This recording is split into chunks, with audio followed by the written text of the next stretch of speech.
This is a changing field. We're doing a lot of work on neuroscience, and we really know that trauma does affect the developing brain. The reason I usually like to start with this training is because it's kind of the underpinnings of everything you're going to be doing in our field. Let's just wait for a second. We'll let Elizabeth get settled because you're going to have to come up here. Yeah, you missed that instruction.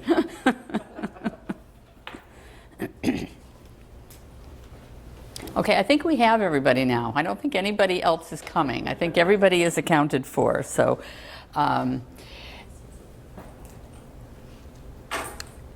the reason I like to start with this is because, and it's why Michelle keeps thinking she's been here 100 times, is because it really is the underpinning of everything we do.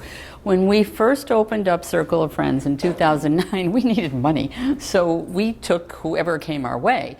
And we had, literally, we had a lot of parents who would call and say, my kid is acting up. And if we could take their insurance, we would take them. Well, you know, you guys have done such a really good job that we have no lack of referrals now. We are loaded with referrals. At any given time, we can't take the clients that we have. And what we really decided to do over the years, and we talk about it all the time in our management meetings, is that we are mission driven and we are only working with children of trauma.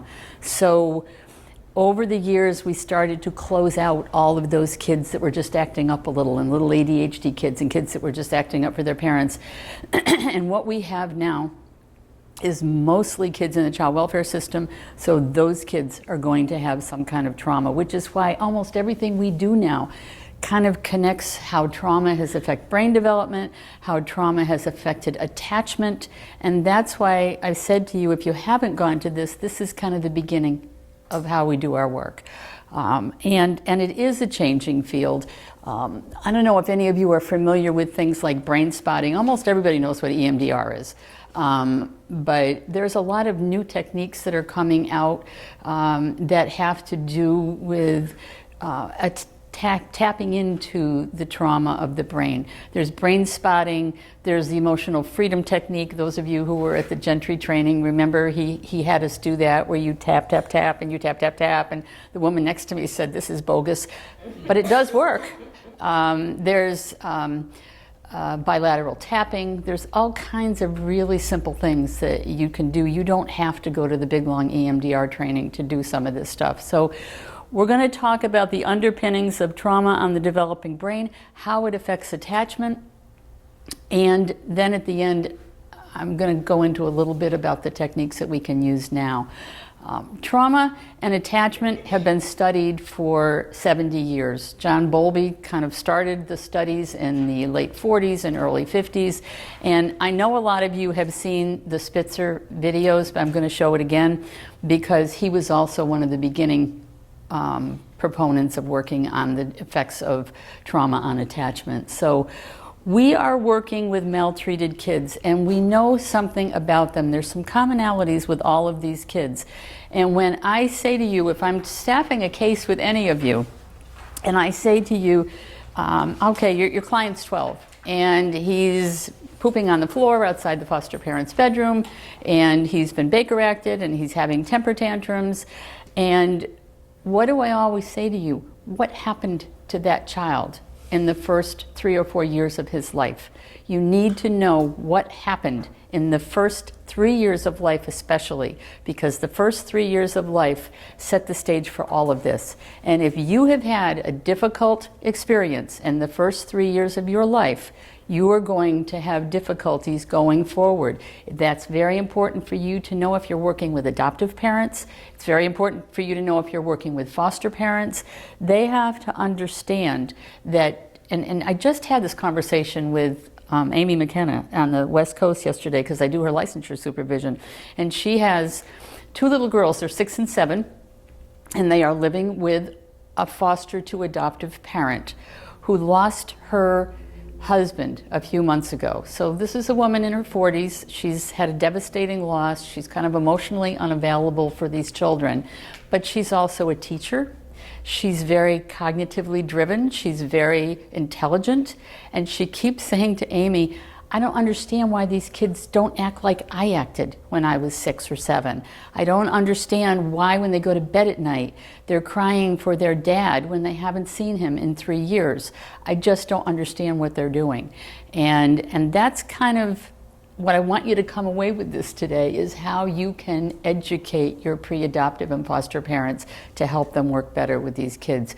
Because any kid that you're working with is not going to act like you acted when you were 6 or 7. You cannot use that as your measure, because hopefully you had, well, Colleen, we all know that you have an ACE score of 25.5, but if you have had hopefully a fairly normal upbringing, you are going to not have some of the stuff that we're going to talk about here, but your kids that you're working with are. So you just need to really know the difference. And I say that because Colleen has shared the way she grew up. There's an ACE test in there. She just looked at it and said, I have an ACE score of 8. So, out of 10. So she's right up there on the Richter scale of trauma. But look at how you have turned out, Colleen. So what do we know about maltreated children? Almost all of them have early onset trauma.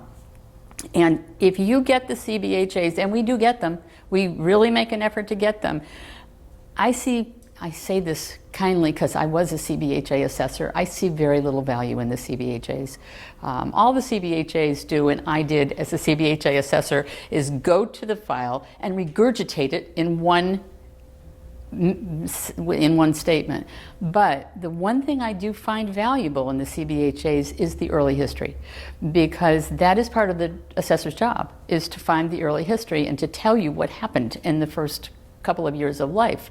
So what you would be looking at when you're assessing and you're doing trauma assessments, and next month Amy and Sarah are going to do a training on conceptualizing your cases in a trauma-informed way and documenting it, and a lot of what they're going to be talking about is how do you assess? What are you looking for when you're doing your bios and your in-depths? You're looking for early onset trauma, and it's going to be there.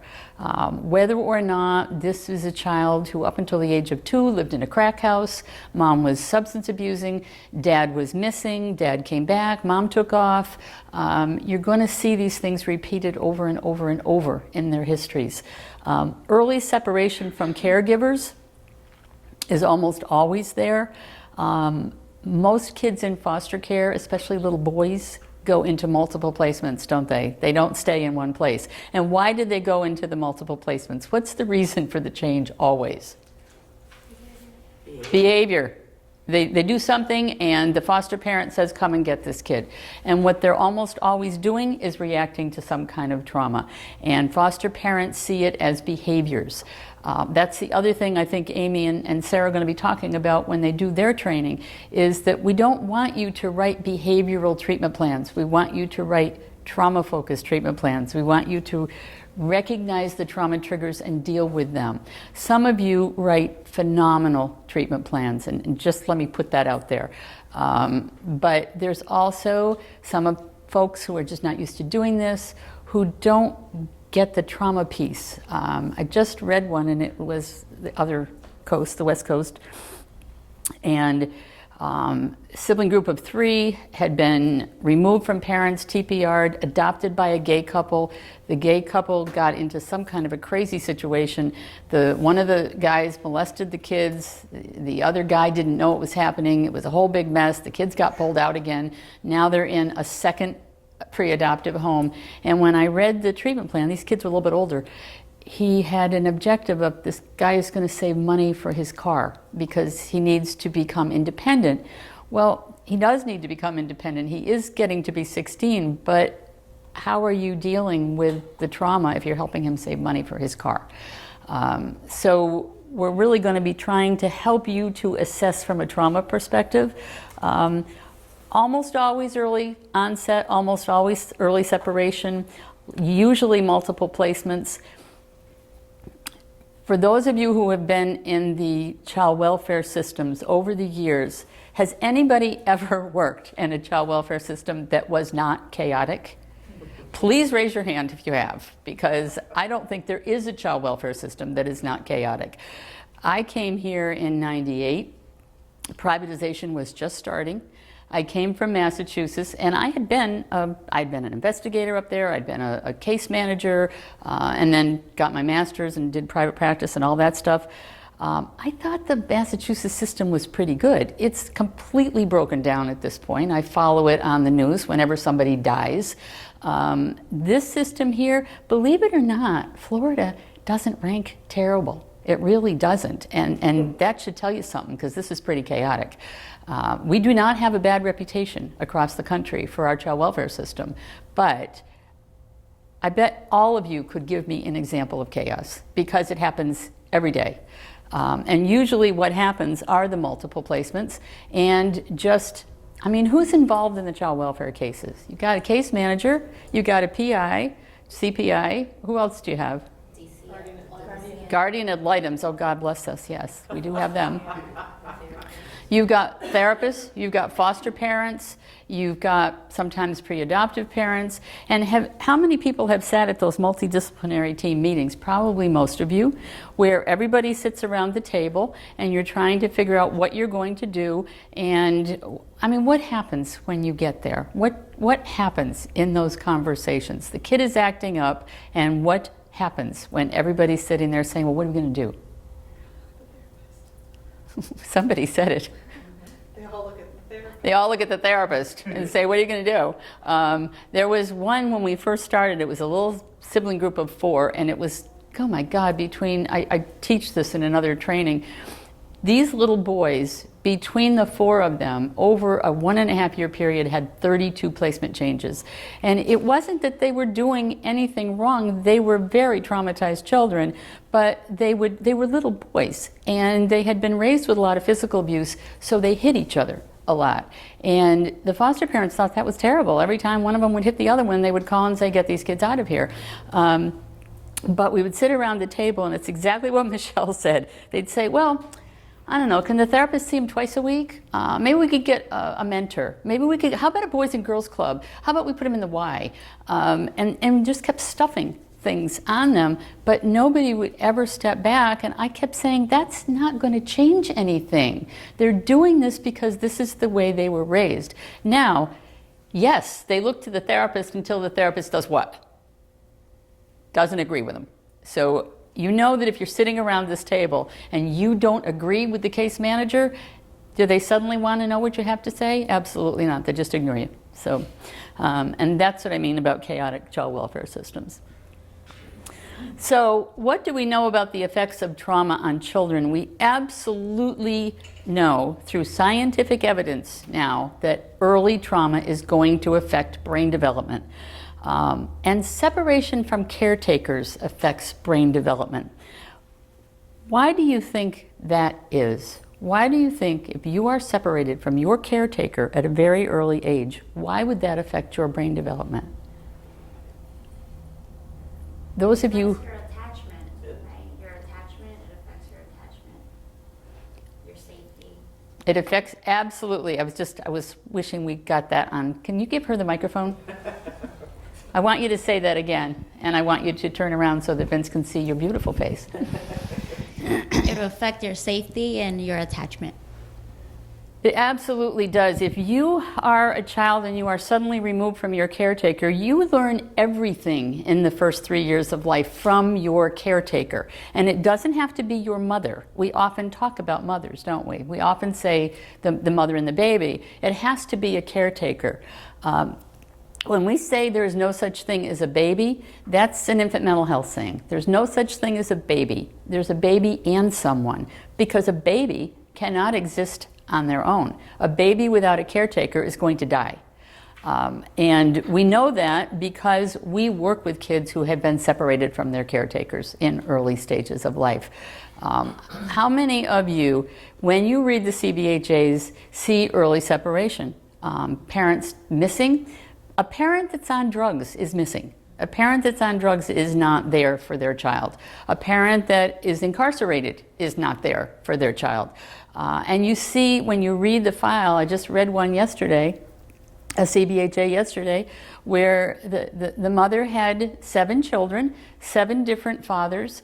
in and out of this kid's life, and then the particular kid that the CBHA was on came back into the kid's life when the child was 3. The child was then removed, placed in foster care. Mom got her act together, got the kid back. The child was placed again at 4. So there's kind of that constant interruption of caretaking. And cells that fire together wire together. I had attributed this to somebody else, but sometimes you guys fact check me.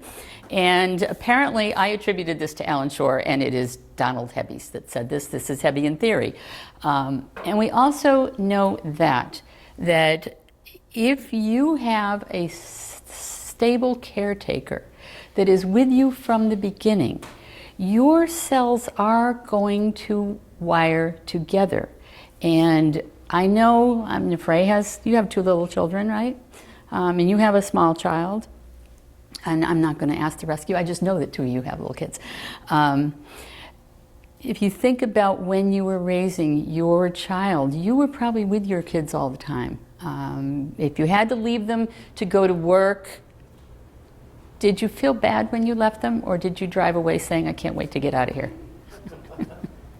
How many mothers cried when they were driving away from leaving their children at daycare? Yeah, me too. And Daryl. Daryl cried too. And why do you think we cry? What happens to us? Why do we cry? I did. I can remember putting my son with a babysitter and driving to work and just crying. Why do we cry? What is it that makes you cry? Here comes Amy. The attachment. Just the way that you're bonded to your child. You want to be around your child. You're growing together. Exactly. You are growing together. You are kind of, I'm going to show you, I know you've all seen it, but I'm going to show it to you again, the still face, where the little baby just goes crazy when the mother doesn't respond, because we're used to, you probably, if your baby pointed, you probably looked in wonder at the speck on the wall that your baby was pointing at. We all did that, and that's how we kind of work to kind of wire together with our kids. It is a physiological thing. It isn't that you are just crybaby. It really is a physiological thing. Did we know that 20 years ago? No, we didn't. And it was more than 20 years ago that I was driving away crying, by the way. But we didn't know that. Now we do. We know that there's a reason for that. And we know that there's a reason if that baby is ripped away from that caretaker, that baby isn't developing the way that baby should. Daryl? Hold on, Daryl. Hold that thought. Yeah, I just wanted to add that as a father, I was very attached to my children, my daughter especially, and leaving her at daycare represented a separation. It represented like an interruption between me spending time with her and looking in her eyes and holding her little hand. And when I think about cells that fire together, wire together, that's a process that's ongoing that we often kind of discount. We don't realize it. But I think that was another reason for that separation, or feeling that separation when I left her. Oh, absolutely. I think that was beautifully said, by the way, because we do feel it when we're separated from our kids. Which, I mean, really, when you think about it, why is one of the worst traumas that anybody can experience is what? Loss. Hmm? Like loss, like death, or loss, or just Death of what? of a loved one. Of a child. Oh. Death of a child is one of the worst traumas that anyone can experience. And if you've worked with anybody who has lost a child, there's no reparation from that. You may learn to get up in the morning and deal with it, but there's just no reparation from that. And why is that? It's because, think of Newtown. Think of what happened in Newtown and why that was just so gut-wrenching. These were babies that were murdered, and they just had a thing on one of the news shows with the parents of Newtown. Now, is it like 5 years? How long ago was Newtown? 4 or 5 years ago. And they had the parents of Newtown, and they have formed, some of them have formed a foundation for working with traumatized kids, and et cetera, et cetera. But they haven't repaired. They're not going to. They interrupted this process in the worst possible way. And it is very, very difficult to even get to a point where you can find some ease with that kind of a loss. So, but cells that fire together wire together, and it's exactly what Daryl said. It's organic, and if it's interrupted, it's difficult. So we're going to see this picture quite a few times, but what really happens to the traumatized baby brain?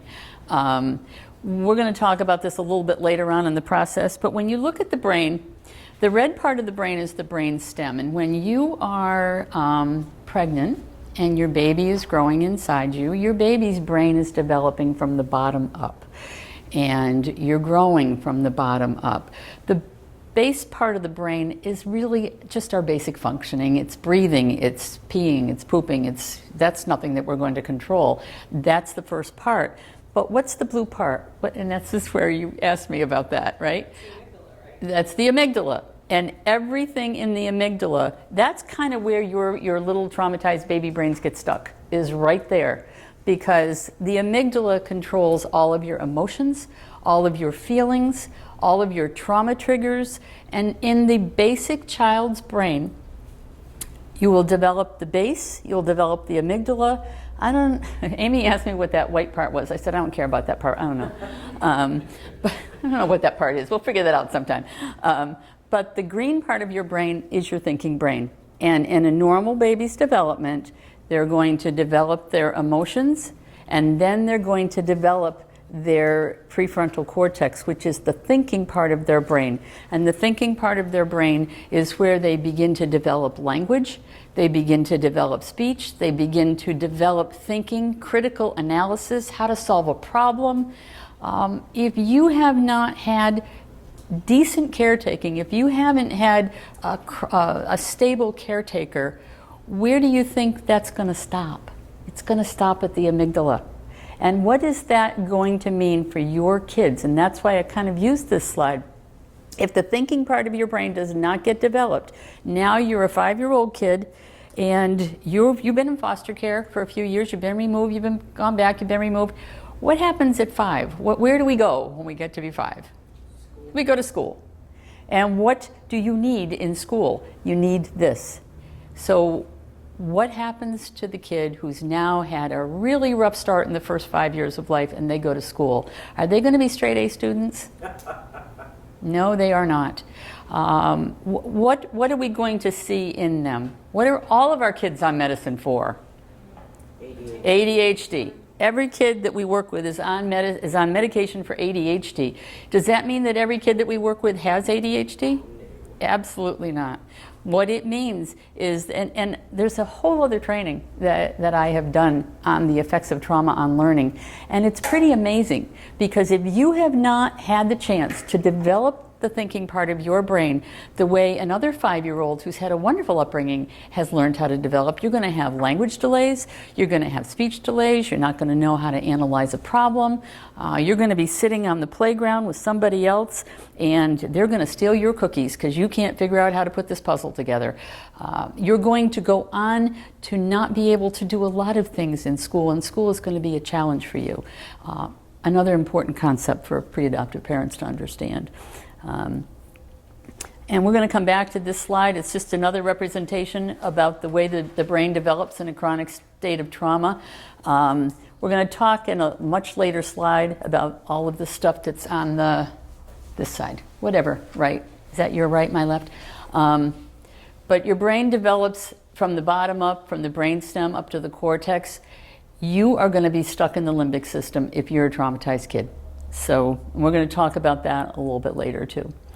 So in order for us to understand how chronic trauma affects the ability of the brain to develop normally, we have to talk about the tasks of the first 3 years of life. And I think, Michelle, this is why you think you've been here.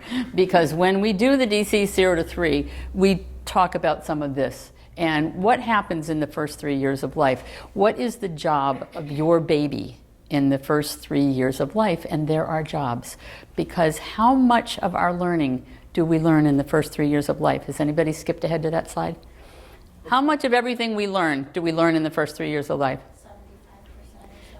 It's 75 to 85%, generally 85% of everything we learn in the first 3 years of life.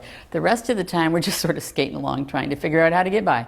But all of your tasks happen in the first 3 years of life. And if you think about that and think about a kid who has had all of this separation and trauma in the first 3 years of life, they're not going to have accomplished these tasks. And they're not simple tasks. They look simple, but the first task of the first 3 years of life is to learn how to express your emotions and to learn how to regulate your emotions. Think about the ADHD kid. They haven't learned how to regulate their emotions. Think about your kids that rock or headbang or cut or drink as they get older or smoke dope. These are the kids who haven't learned from their caretaker how to calm themselves down. You taught your baby how to calm himself or herself down. And we'll talk about that a little bit in a minute. But if you haven't had consistent caretaking, you haven't learned how to do this. And these are the kids that end up in foster care, end up blowing up. Foster parents are calling, saying, get them out of here. These are the kids who haven't learned how to regulate their emotions. The second task of life is and it's the most important one, is to learn how to form close relationships. Everything we do with our traumatized children has to be done in the context of a relationship. So when the foster parent says, just go see them at school, I know it's easier, I know you can get the time in, I know it's easier to get your sessions in, but if you always see that kid at school, what part are you going to miss? If you never go into the foster parent's home, and a lot of them don't want you, I know, what part are you going to miss in terms of assessing this kid? What is The interaction. the interaction? You're going to miss the interaction that you see between this child and the foster parent.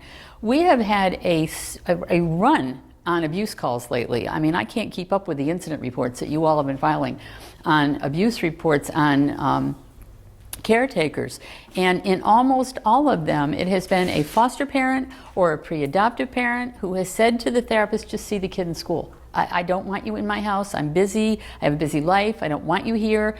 And then we find out that there's a reason that they don't want you in their house. They don't want you in their house because things are not going well between the child and the foster or pre-adoptive parent.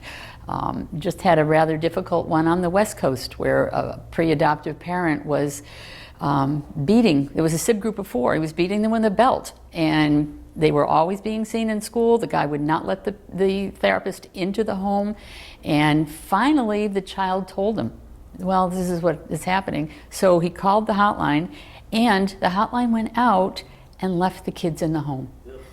I know. Again, chaotic child welfare system. So now we have the kids left in the home, they've reported on the dad, and what do you think the dad did? He fired the therapist. So now they're coming back to us saying, well, can you put another therapist in? And I said, no, we're not going to put another therapist in because those kids are at risk right now and they're going to sabotage anything that the therapist does. You need to look at removal. And that was as far as we got yesterday, and I don't know where they are now. So, but forming close and interpersonal relationships is the mainstay of a child's life, because from that, if you look at forming close relationships, from those close relationships, you're going to learn how to regulate your emotions, and you're going to learn how to go out into the world and come back to it. I don't know where the strange situation is. We haven't gotten to it yet.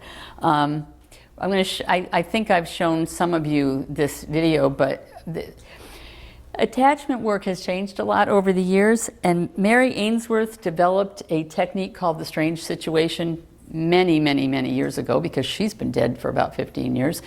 That is it's a very easy type of assessment to do. I'm going to show you the video in a minute, but a securely attached child will leave the attachment figure and go out into the world and then come back.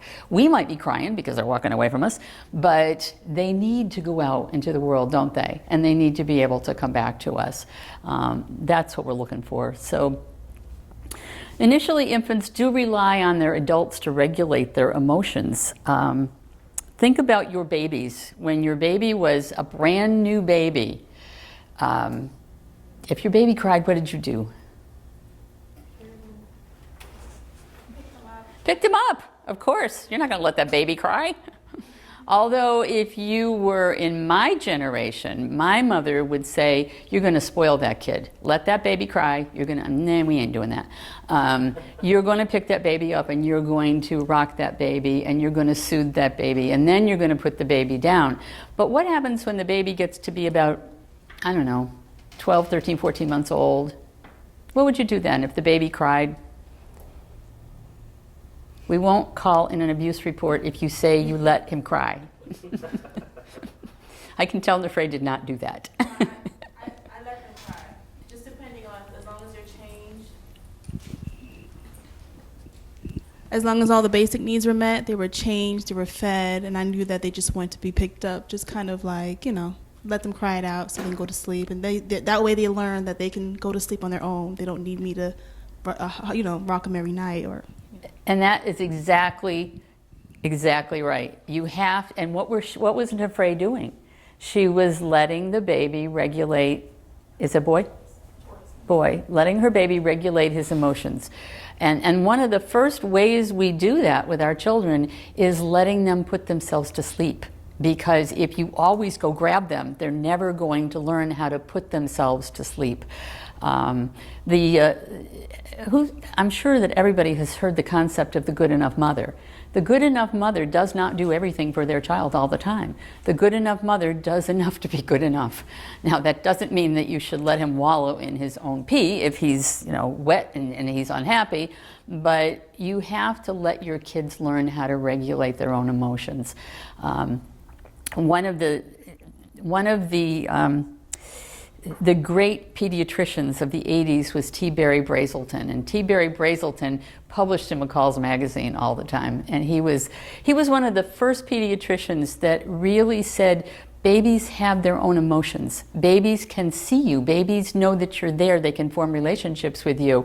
And he's like in his late 90s now. He's still around, but he was on the radio one day talking about how he let his children learn how to regulate their emotions. And once they got to be about 12, 13 months old, he would let them cry, but he would sit next to them and say, you can do it.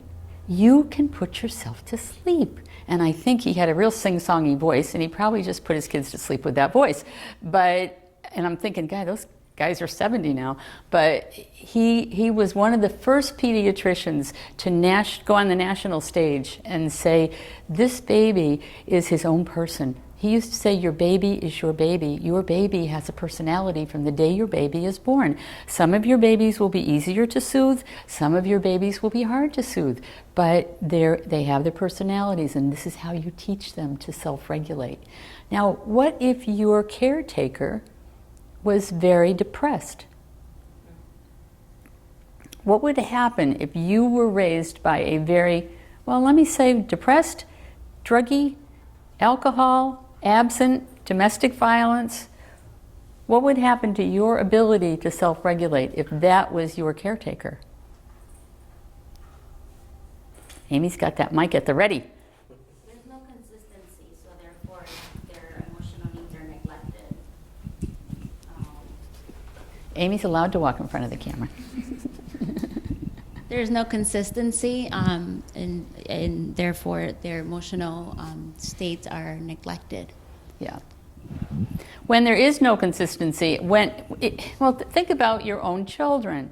Your own kids knew that when they cried, you were going to do something. You weren't going to just ignore them. You were going to do something. But they probably also began to realize as they got a little bit older, okay, I think Dad's onto this, and he's not going to come in and grab me every time I cry. Or the spoon game. Do you ever have kids who played the spoon game when they're sitting in their high chair and they throw it on the ground and you pick it up and you put it back on their high chair, and then what do? They throw it on the ground again and you pick it up, and that's the spoon game. And after a while, you have to help kids realize that the spoon game is over. And Mommy's going to talk to my friend now, and the spoon is not coming back. That's the good enough mother. That's the good enough mother to say, okay, I paid attention to you. I made sure, as Nefray said, that you're dry, that you're not hungry, that there's nothing sticking in you, and now I'm going to take care of me. And that's the good enough mother, and that's good enough. We also really, I can't say this enough, but stable and consistent relationships, it's just what Kathy just said. They have to know what to expect of you. And if you have a lot of people in and out of your life all the time, if you're being raised in a drug house, if you have a mother who has men coming in and out all the time, and you really don't know, this person's going to pick me up, this person's going to ignore me. It's very hard to develop stable relationships. And that is why working with the caregiver relationship is everything to this. You have to include the caretaker. I know we're coming up to a training on some of the CPP and some of that. I think that's in May. But when we begin to look at the models and kind of present them to you a little bit more in depth about how you work with young children and their caretakers, they're all caretaker connected. There's none of them that work with these kids in a vacuum. You can't do it. You have to have the caretaker. And interaction. If you have a very stable relationship with your caretaker, you are going to develop that sense of confidence that you can interact with them and they will give you something back consistently. And having stable and consistent caretaker-child relationships is really the cornerstone of their mental health. It doesn't have to be the same one. You can be raised by more than one person. I was. It really just depends on how consistent and stable those relationships are. Colleen? When we're talking about this, I'm thinking to myself about my history, and I think that the relationship that I had with my grandfather was stable. Even though he wasn't in the home, I saw him consistently, and I truly think that that's why I'm not a criminal in jail, just like the rest of my family. I mean, honest to God, I do.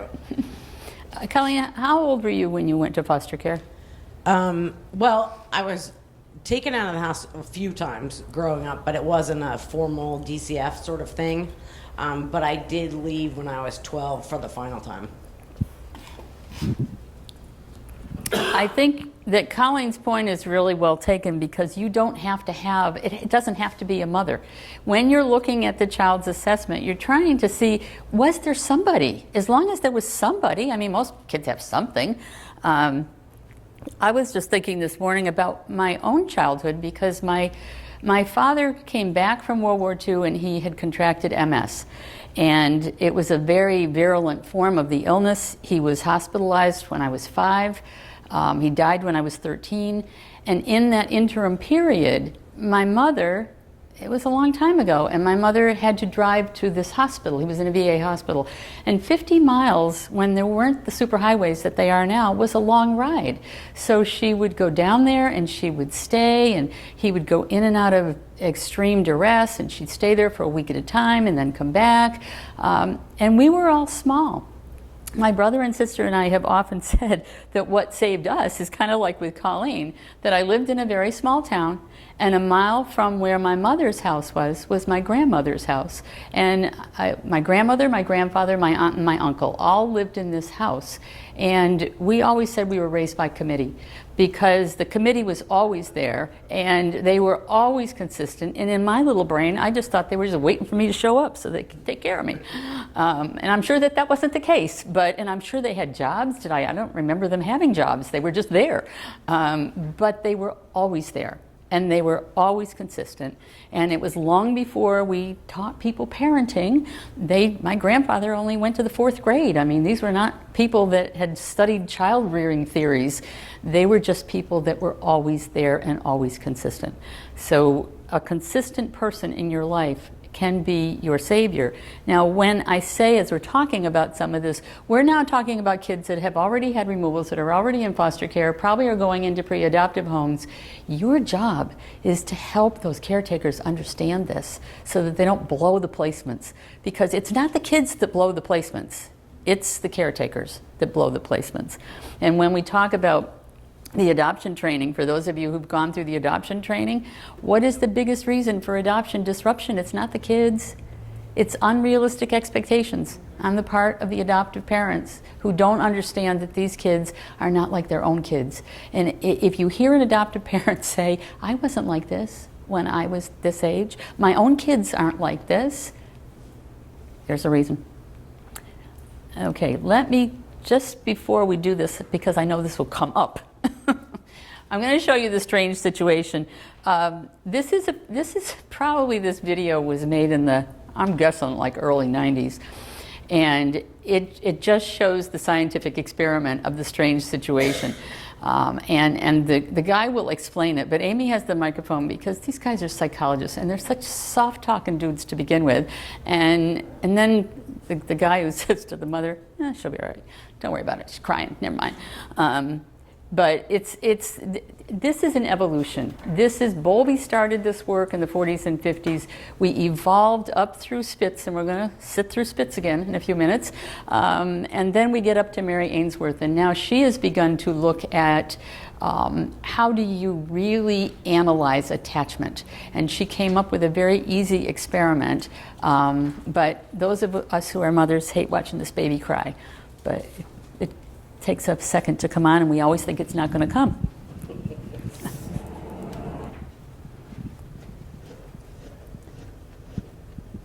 You're going to break your arm doing that.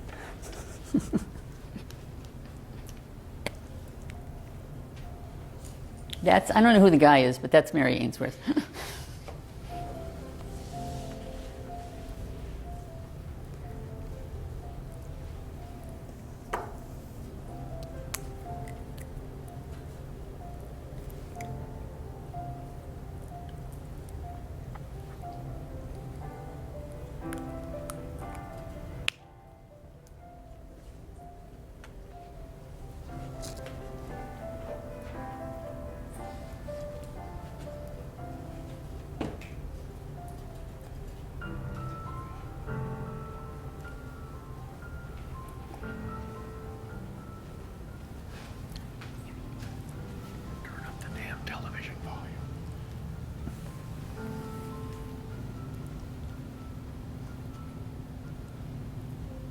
He hasn't said anything yet.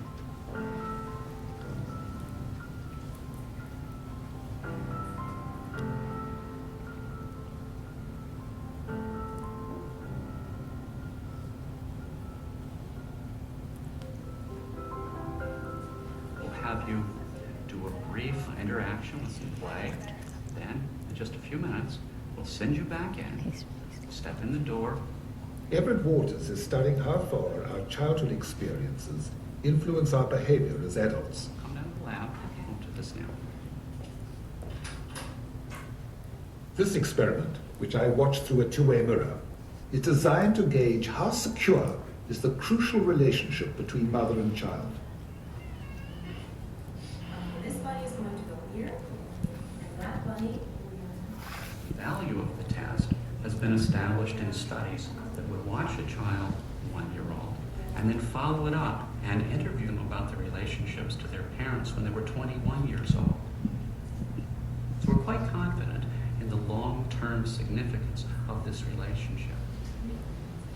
After several minutes play, the mother is signaled to leave the room.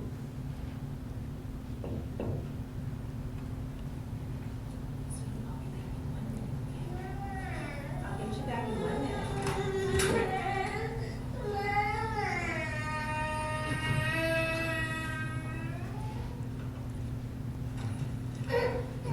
Everything for you. Share. I feel. But she'll survive. The key moment in the experiment is the child's reaction to her mother's return. The important clue is whether the baby's able to become calmed down by the contact with the mother and get back to play. Sometimes it takes a couple of minutes. You see, when the mother was out, she was only interested in the mother, no interest in the toys. Now she has a contact with the mother. She's beginning to show a little interest in the environment, and shortly she'll be right back with the toys where we started. So you would call this a secure place? Yes, yes. It's certainly much heavier. Now, this is an insecure baby. We get the measure of the baby's play before the separation. When the mother leaves, the baby cries, goes to the door following her. Now, we sent the mother right back in. The point here is not to distress the baby. We're just trying to challenge it. The baby puts her hands to her face, with a sad expression, puts her face down. When she picks her up, she keeps her head down, her arms out, and then she sits in the chair holding the baby. The baby's still sullen. He's low-keyed. So you would call this insecure Yes, attachment? insecure. He's avoidant. He's not engaging her, and the reunion's not effective. And it's important to remember here that the thing that upset him was her absence. Her return should be the solution to his problem. Now this is another pattern that we see in babies who are not good at using their mother as a secure base at home. This baby is also insecure. But you'll see, we get a look at his play before the separation. Mother's left. When she returns, she picks him up. He can't calm down. He's still upset. She offers a toy to amuse him or to comfort him or to distract him, and he slaps it away. She offers another. He slaps it away. He's angry. We call these babies resistant or ambivalent because they both want her back and yet can't use the contact. We think that the difficulty is that in the past, when he sought comfort, she's been inconsistent as to whether she's available and responsive or not. Do you think these really are indications for vulnerability for depression later in life? I don't think that insecure attachment in infancy is the cause of depression in adulthood. However, when a child learns that he can trust his mother to be available and responsive, he's beginning to learn that you can trust other people, that you can turn to them when you're in trouble. The baby is also taught by the mother, as he gets older, how to understand his emotions, how to construe events that happen to them. You know, every bump in the road is not a disaster. This is a powerful asset when you encounter difficulties in life.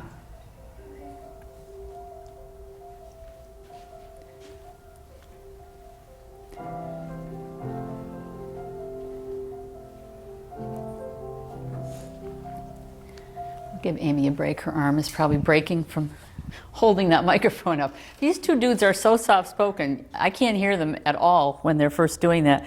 The thing that is, we've watched this 100 times, but when the mother comes out and the little baby's crying and she's looking up at, she thinks she's looking up at a mirror, so she can't see them because it's a one-way mirror. And he looks at the mother and says, "She'll survive." I'm like, thanks, dude.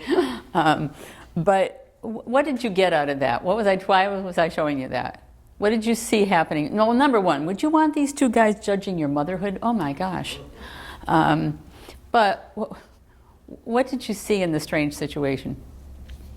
Why do they do that experiment? And that experiment, by the way, was kind of the underpinnings of when I taught you DC 0 to 3, and we had to assess the relationship, and it could be avoidant, or it could be, what are the other ones? Volatile or resistant or avoidant. This is kind of where the beginning of that research kind of led us, because I think the first DC 0 to 3 manual came out in 1996, and we were beginning to look at some of that stuff then. But what did you see with those mothers and babies?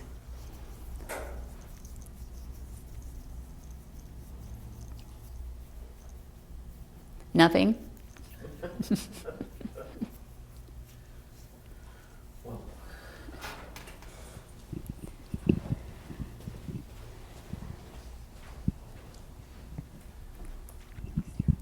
Yeah, there was obviously a difference in the reaction of their children when the mother returned to the room. My thoughts, though, as I was watching that was I didn't hear any discussion about the temperament as being an organic part. That's a good point. of a baby's character, because when we have children, they're different. and their temperaments are different. Temperament is something that's in the DNA that you can't change. You know, personality and character we can change later on in life, but temperament is something that we're born with. So it seemed a little bit harsh to me to kind of encapsulate everything in terms of whether or not she was a good mother and forming secure bonds or attachments with their child. Yeah, I'm sure this was obviously a very scholarly experiment, but that's why I said, would you want these two judging your parenting style? Oh my goodness. And Daryl is right. One of the things that we have to look at, and that was where Barry Brazelton came in, was saying your baby has a personality. And some personalities are by their nature harder to soothe than others, which kind of gets back to the other concept of goodness of fit. That sometimes, have you ever worked with a mother and a child or a caretaker and a child that just didn't have a good fit? That maybe the baby was very laid back and maybe the caretaker was kind of high strung and they really had to work harder to kind of wire together because their personalities were such that they didn't meld in together. So yeah, that's a really good point. I think this was set up to kind of showcase the strange situation and what we're looking at. But I would have to say that third little guy was just kind of a difficult little guy. When my son was young, I had a friend who had a baby the exact same age, and they were both boys.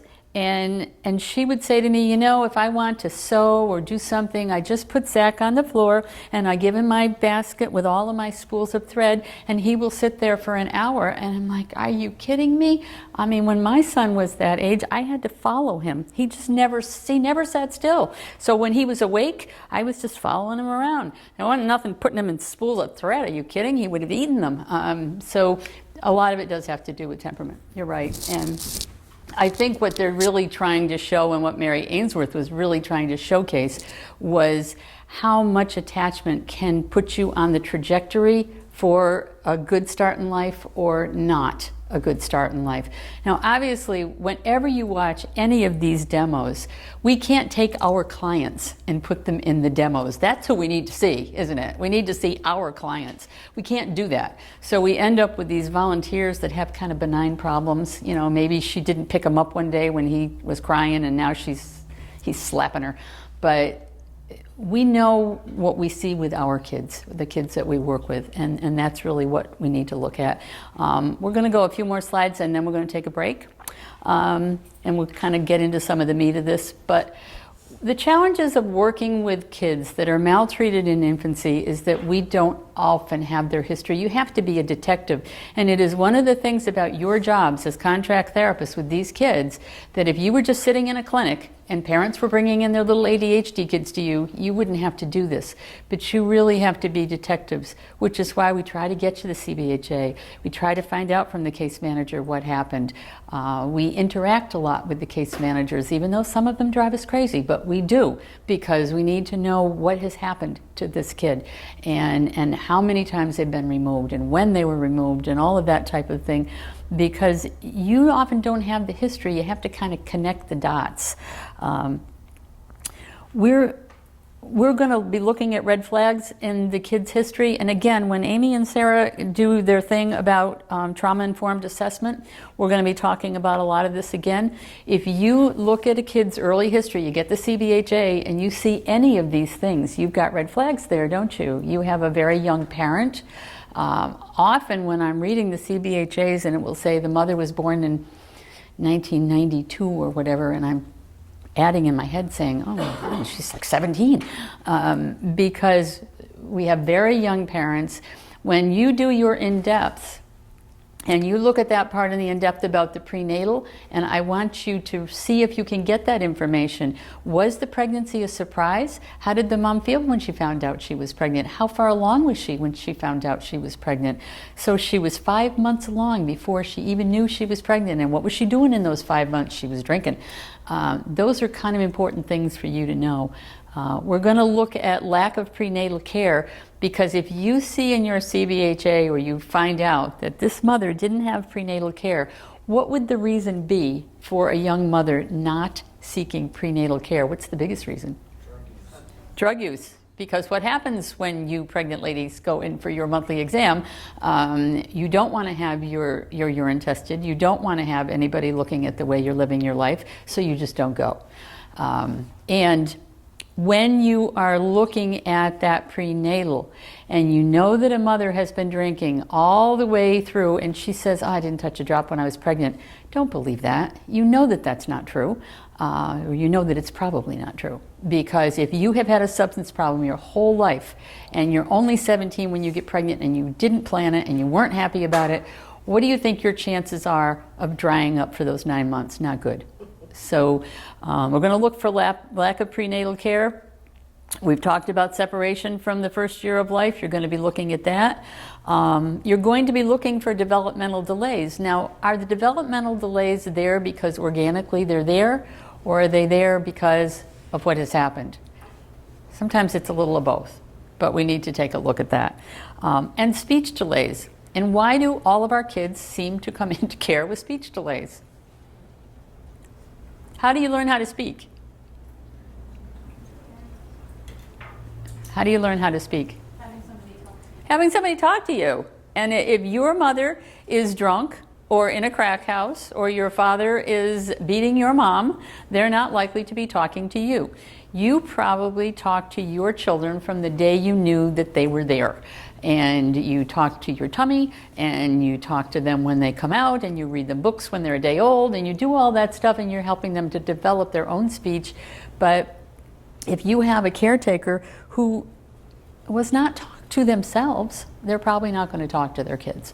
And I know that I've told you this story, but I did a supervised visitation for that little sibling group of 4 that had the 32 placements.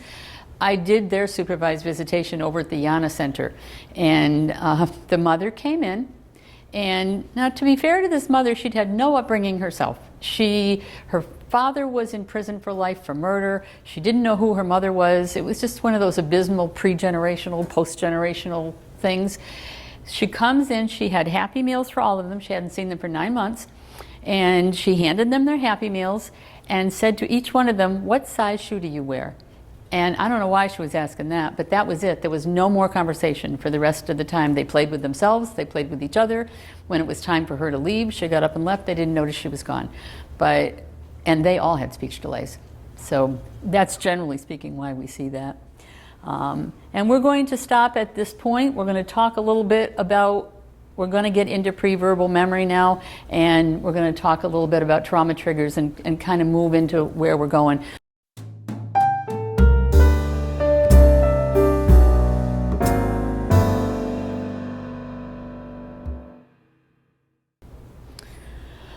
Okay, let's talk about, I'm going to show you the Spitz tapes in a minute, and I know some of you have seen them. I've seen them many times, but there is a lot to be learned from those tapes.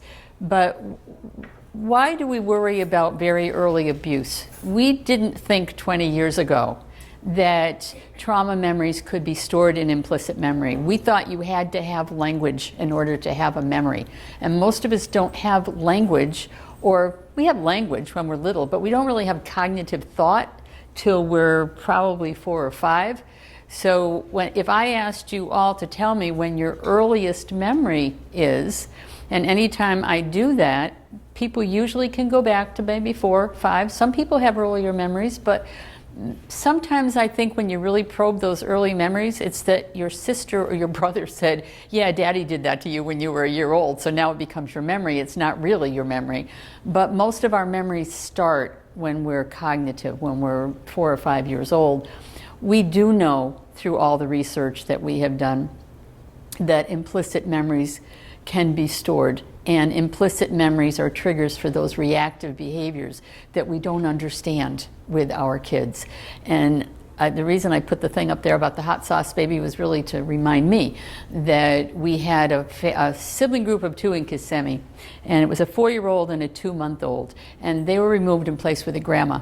And when the 2-month-old came into the emergency room, he had multiple fractures, arms, legs, a skull fracture, and apparently the it was either a dad or a stepdad that had abused both of the kids, but the baby was very badly injured.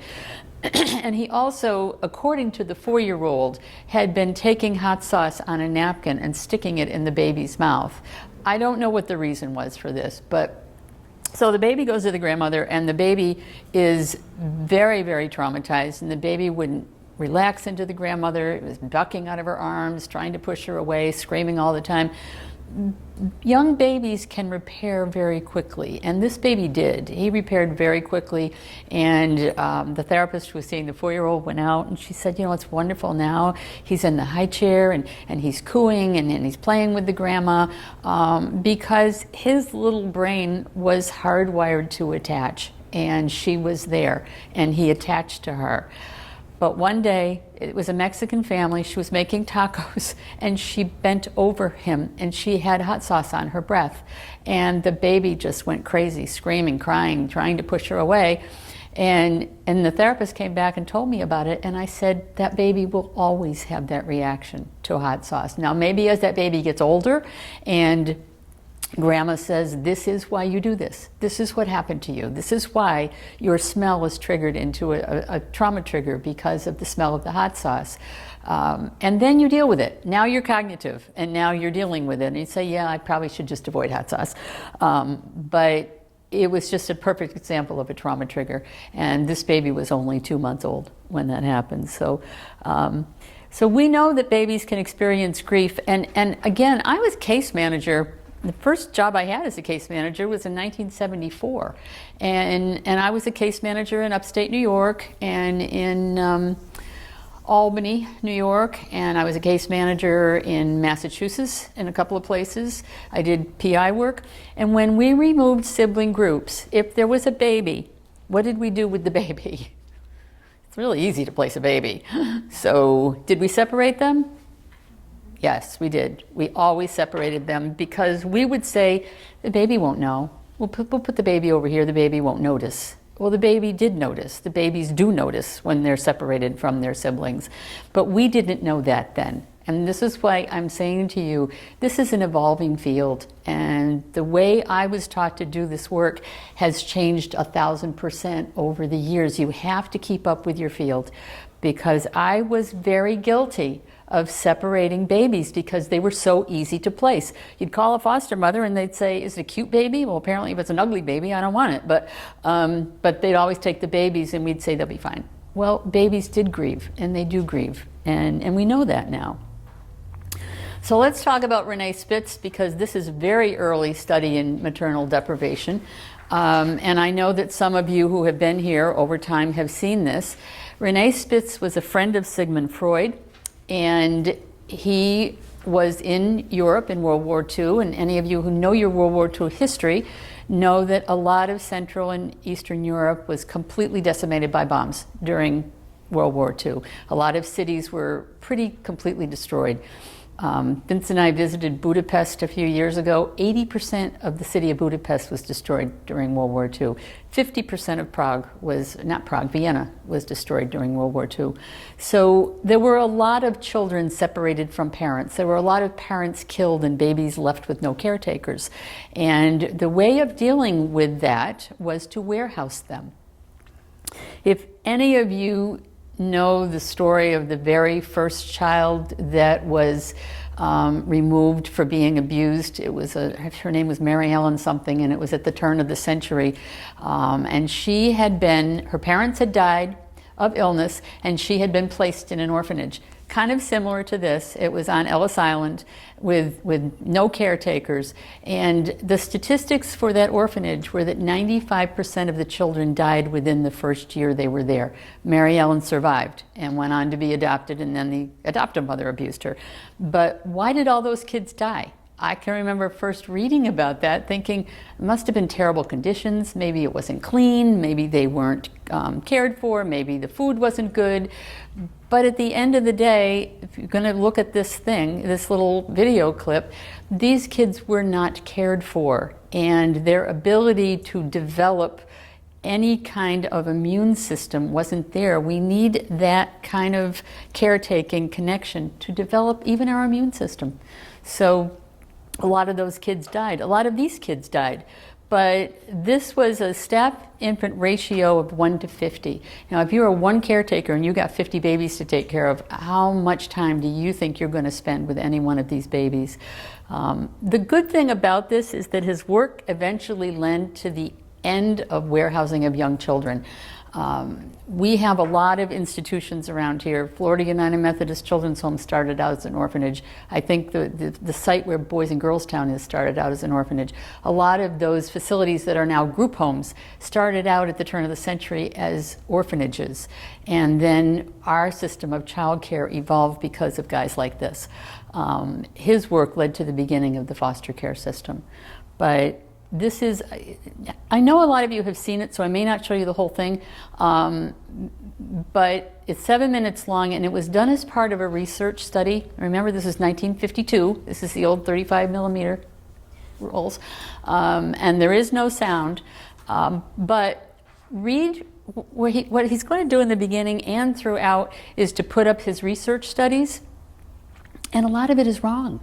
A lot of it didn't turn out to be what he thought. These were his thesis, that these kids are going to die. These kids are not going to make it. Now, a lot of it was his thesis, and some of it did turn out to be true. Some of it turned out to be what we now know is failure to thrive, but some of it didn't. But the fact is that he got out there and he tried it. He studied it. He said, what can we do about these kids? So that's the old 35 millimeter sound.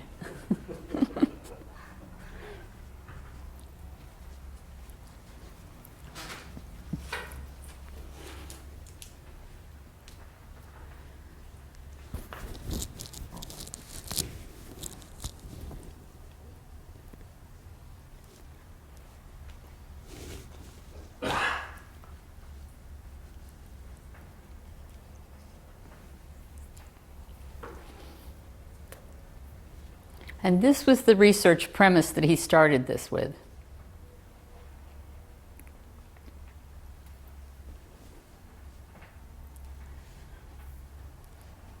And I just want you to look at these kids and tell me what you notice about them after.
All right, I'm going to cut that here for the sake of the pregnant women in the room because I know it's creepy.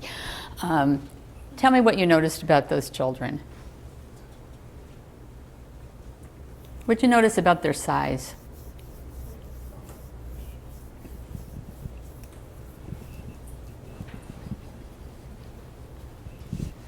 The babies seemed smaller and their heads were bigger than normal, like not proportional to their body, I guess I would say. They've got like smaller hands. The thing that just struck me the second time watching this is, why didn't they have them all more together? Would it have been more beneficial if they could have at least interacted with one another? Good point. You know, we're sitting here in 2017 saying, how could they do that? This was a warehousing system at its finest, and we did warehouse care of children. It was before the foster care system, and we didn't know that this was going to hurt them. We really didn't know that. I think that the people who set up these warehousing situations, we didn't have that research then. We didn't know it was going to hurt them. But they were small. And because I've seen this so many times, a lot of these children that they're showing were deprived of their caretaker in the first 6 months of life. Two of them were 3 months old. And now you're looking at them 6, 7 months later, and they still look like they're 3 months old, don't they? Nifre? It seemed as if they weren't reaching their milestones. So like the 9, 10-month-old, they were rocking, didn't seem like they were able to turn around on their stomach or even crawl, Right. or even walk at 10 months. That's possible. So they just seemed like a little developmental Right. delayed. And they were. And what do you think that was? What was that? Why were they doing that? They were self-soothing because nobody was taking care of them. You didn't see any toys in the crib. That's why you saw the little baby that was playing with his foot. What else did he have? They didn't have toys. What did you notice about their faces? Flat affect. Very flat affect. Now, if you walked into a nursery, even if you're a camera crew, and you stood over a baby that had normal caretaking, what do you think the baby would do? Interact. Yeah, you would see a baby making eye contact. You would see a baby trying to engage you. You might see a baby reaching out to you. You don't see any of that with these children because this really, Colleen said she wrote her thesis on reactive attachment disorder that we don't talk about anymore, but this is reactive attachment disorder. This is what you see when you have no caretaking at all. When you know that if you cry, nobody's coming, so you just stop crying. You see a lot of the rocking, but you also saw where he wrote his thesis, he said they can't sit, stand, walk, or talk. Well, that wasn't true. They could sit, stand, walk, or talk. They did learn how to, I don't know what happened to these kids. Now that I say that, somebody looked this up after one of these trainings, and it was pretty bad. The mortality rate was pretty bad. But again, you don't develop an immune system. You probably aren't cared for to the point where you may or may not get sick. Your chances of survival depend a lot, believe it or not, on your belief that somebody loves you. And if you don't have that belief as a young child, you may not have the same rate of recovery.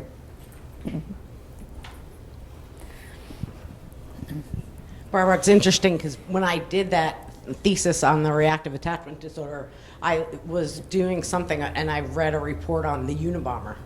And the Unabomber was sick during the first 6, 7 months of his life, and he was actually in the hospital for about 5 of those months. And the mom did not have a lot of bonding with him because he was in the hospital. Mm-hmm. And she said that he was a completely different baby when he came out of there. So that's pretty interesting. Yeah, it is. And not that we want to go down the rabbit hole of serial killers, but if you get into some of these histories, you do find some pretty interesting stuff with the early histories of some of these guys who have turned out to be something other than their mothers wanted them to be. And a lot of that's another thing that you should look for when you're doing your assessments. That early illness, if you have a baby that is in the NICU, I know, well, Theresa and Jan aren't here, but they've kind of brought it up in different times. Theresa has a 4-year-old who was in the NICU for months and months and months, but she was allowed to be there with him. She was allowed to do the hands into and massage the baby, where Jan's child is almost 30. And Jan's child was born at a time when we didn't know that kind of separation was going to be difficult. And I find Jan a very remarkable person anyway, but Jan figured it out herself. And she said, I went to the hospital and I tried to touch the baby and the doctors didn't want me to, and her baby is okay. And her baby was able to form some kind of a connection with her, but that early separation, hospitalization, any kind of difficult time. The other thing, and we're not really talking so much about just attachment in general, but if you have an illness as a young baby that creates a lot of pain, and you're in the hospital and you're in a lot of pain, you're not connecting your caretaker to resolving that pain. So you have that whole issue going on. Anything else about those kids? Kind of blank faces, didn't grow, did not meet developmental milestones. The thing that and all of the neuroscience researchers talk about Spitz. You guys probably think, I wish she'd stop showing that, but everybody talks about Spitz because he was the beginning of trying to learn how to deal with this and how we could make it better. Now, we may not think that foster care is a whole lot better, but it's better than that. And when you have a situation where, that's why we cap the foster homes. That's why we cap them at 6. We don't want foster parents to have 15 kids in there because they can't take care of them that way. But the thing I would say about Spitz is that at the end of the day, some of the stuff that he studied didn't turn out to be true, but a lot of it did. And has anybody ever had cases as case managers where you've had failure to thrive children? Lori? Actually, I adopted 2 kids from foster care, and my daughter was failure to thrive. When she was removed from her home, she was placed in the hospital for failure to thrive. She's 7 now, so.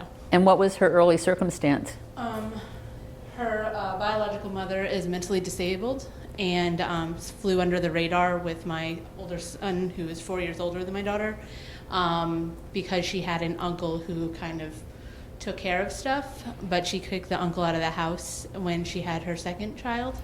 And my daughter's a notoriously slow personality. Like, she takes forever to tie her shoes or to eat, even as a baby. So the mom's like, she doesn't like to eat, I won't feed her. Mm-hmm. And because she was mentally disabled and didn't know how to take care of kids, like my son was fed in a dog food bowl on the floor for the first 4 years of his life. She didn't know how to take care of a baby. So she ended up failure to thrive.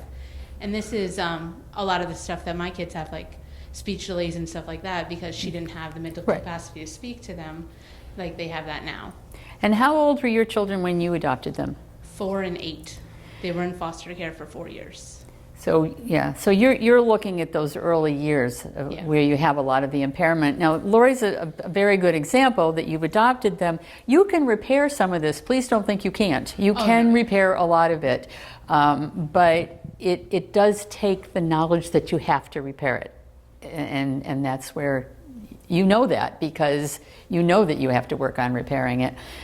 Any failure to thrive babies that I ever worked with mostly was in my capacity as an investigator, and my experience with them is that once placed in a nurturing environment, that cellularly speaking, they began to grow. They began to grow very quickly. They put on weight very quickly, because we were, again, in the 80s, we were just beginning to study failure to thrive.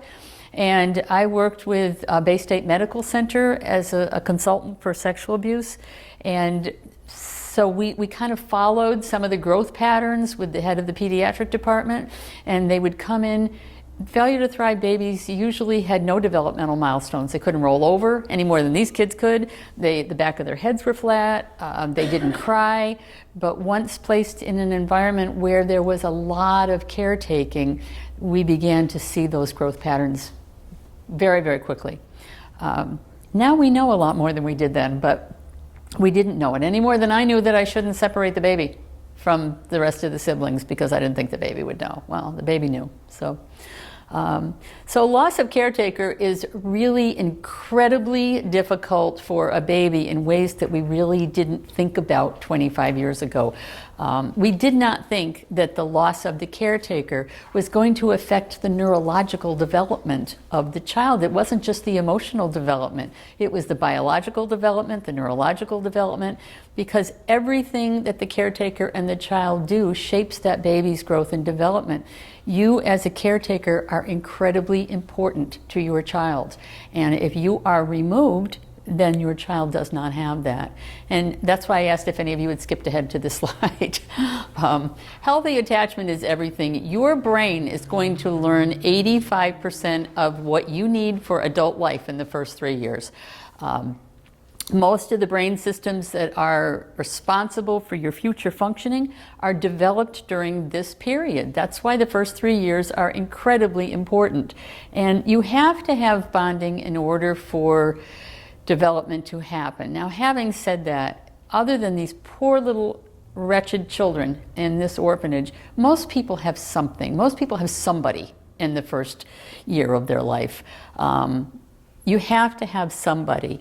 And this is why this is so important. Your brain systems are developed in the first year of life. So that first year with these babies that were separated and probably found on the street in the rubble when they were 3 months old and are now placed in these beds, and they've been there for 6 or 7 months, that's almost their first year of life. So the brain systems that we need to develop in that first year, we're not developing with those children. And Colleen can probably speak to this, but remember when we used to say that if you had reactive attachment, you had no conscience development, you had no empathy, you were just toast. You had nothing. We know that that's not true, but what we also do know is that in the first year of life, your brain is hardwired to attach, and it's hardwired to attach to learn all those things like conscience development and empathy and right or wrong or kindness, all of the things that you teach your child. You have to have somebody there to wire it during the first year of life. I didn't make this sentence up, and now I don't remember who did. But the concept that one is important enough to be loved is the key to healthy development. You have to believe that somebody cares about you someplace. And most of our kids have had somebody, but you have to have this in the first year in order to begin to develop those pathways. Now with Lori's kids, they were a little bit older when you got them, and you probably had to kind of work consciously to kind of develop those pathways because you probably saw that they weren't quite there.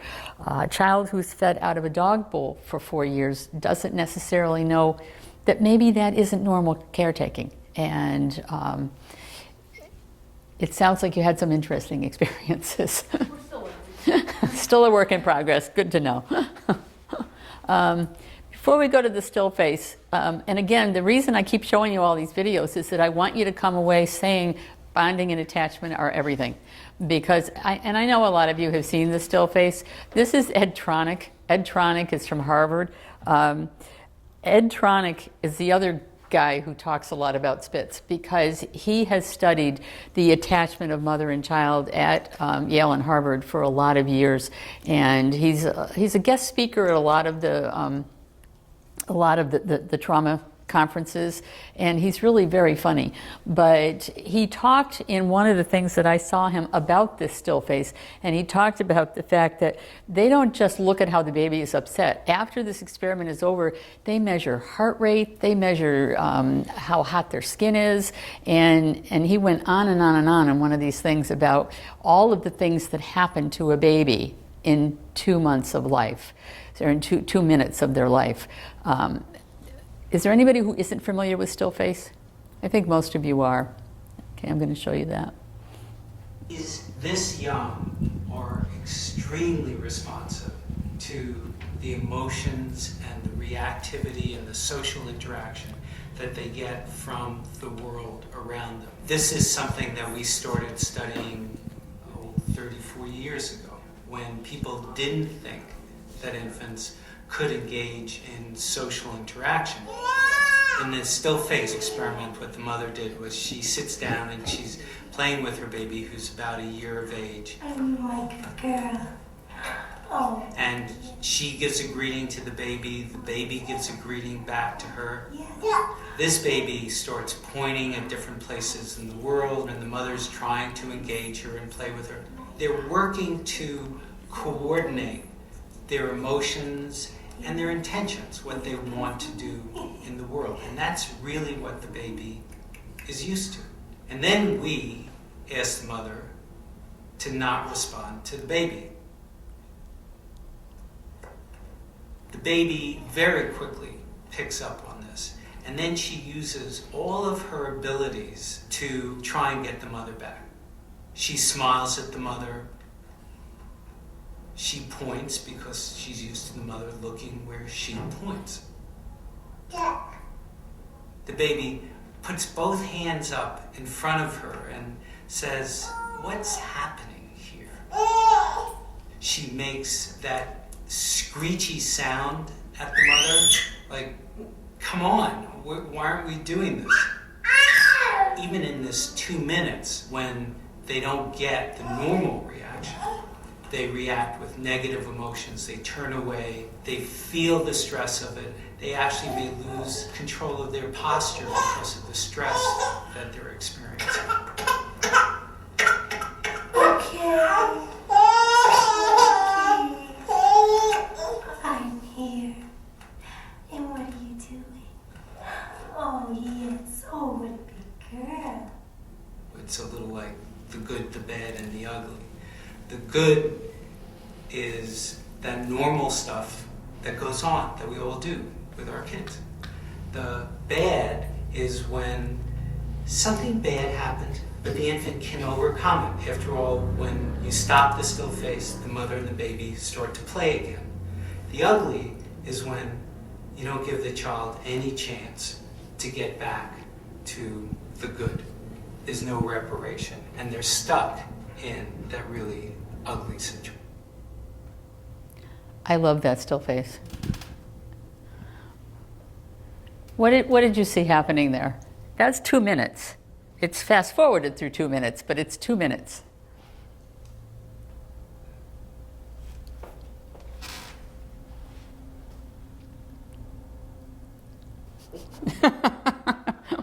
What did you see that baby do?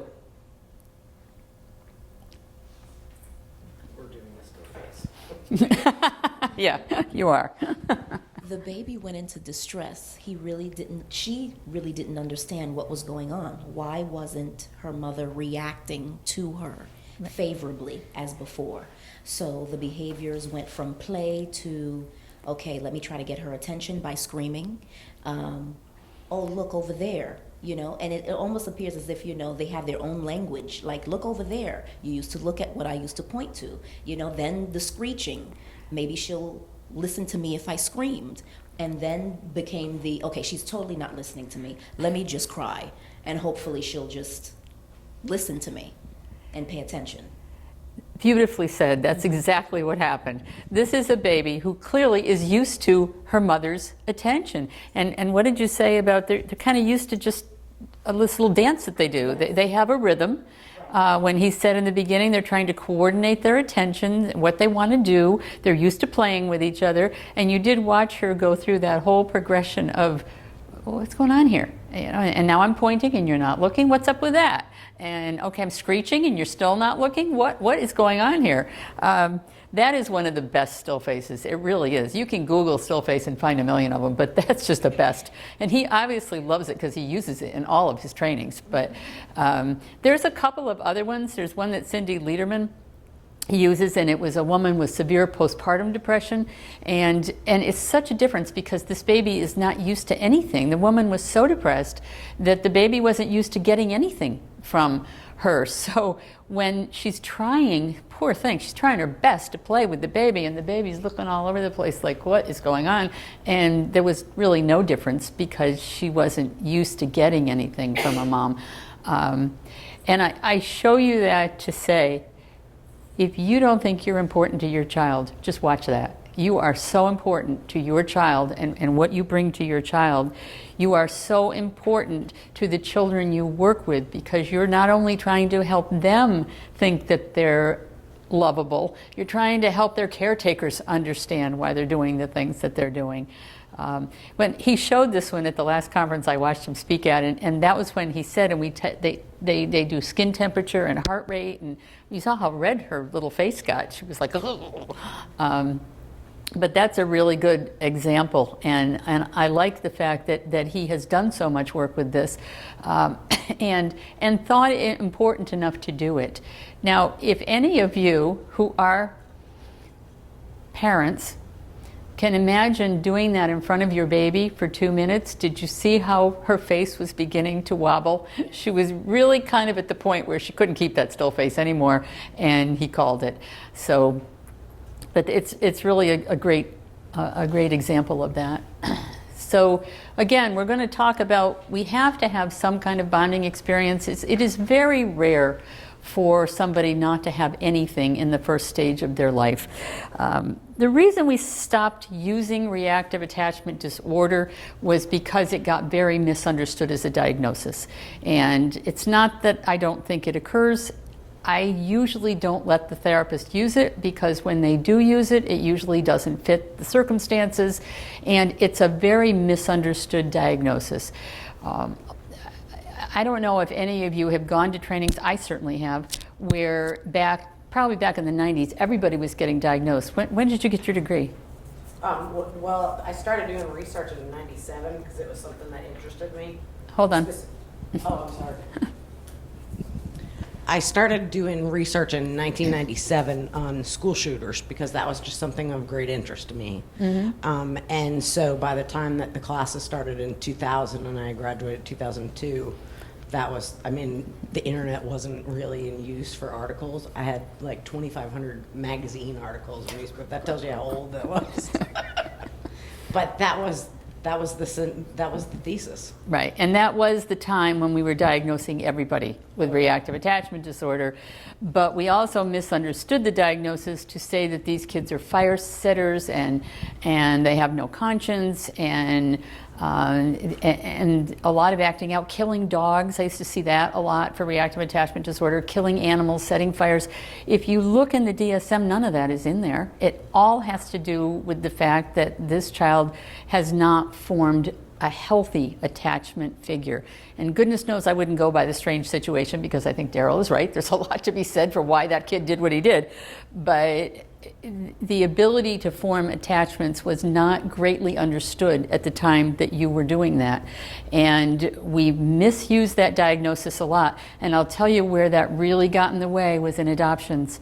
If somebody hands you a kid's portfolio and says, we want you to adopt this kid, and you see reactive attachment disorder, killing animals, setting fires, you're going to hand that folder right back. So we've talked a lot about that in the adoption competency trainings and why we really need to look at the difference between disordered attachment and reactive attachment disorder.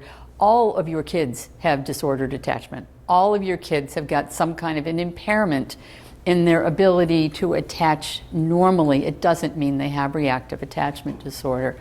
What we're going to see is bonding that gets interrupted. Maybe a child is removed from the parent.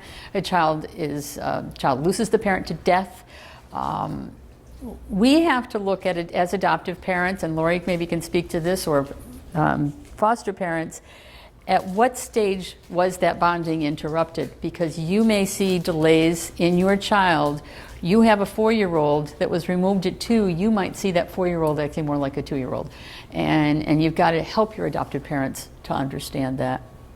And it is one of the things when we work with the pre-adoptive parents that is so misunderstood by pre-adoptive parents. I mean, I'm not going to ask Lori, but why do people adopt? People sometimes adopt for the wrong reasons.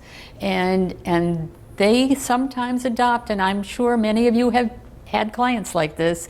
They adopt because they want that child to take care of something that isn't in their lives. And those are the adoptions that fail. Lee came from Florida United Methodist Children's Home in 19 2015, when I got over there to step in, that place was full of failed adoptions, full of them.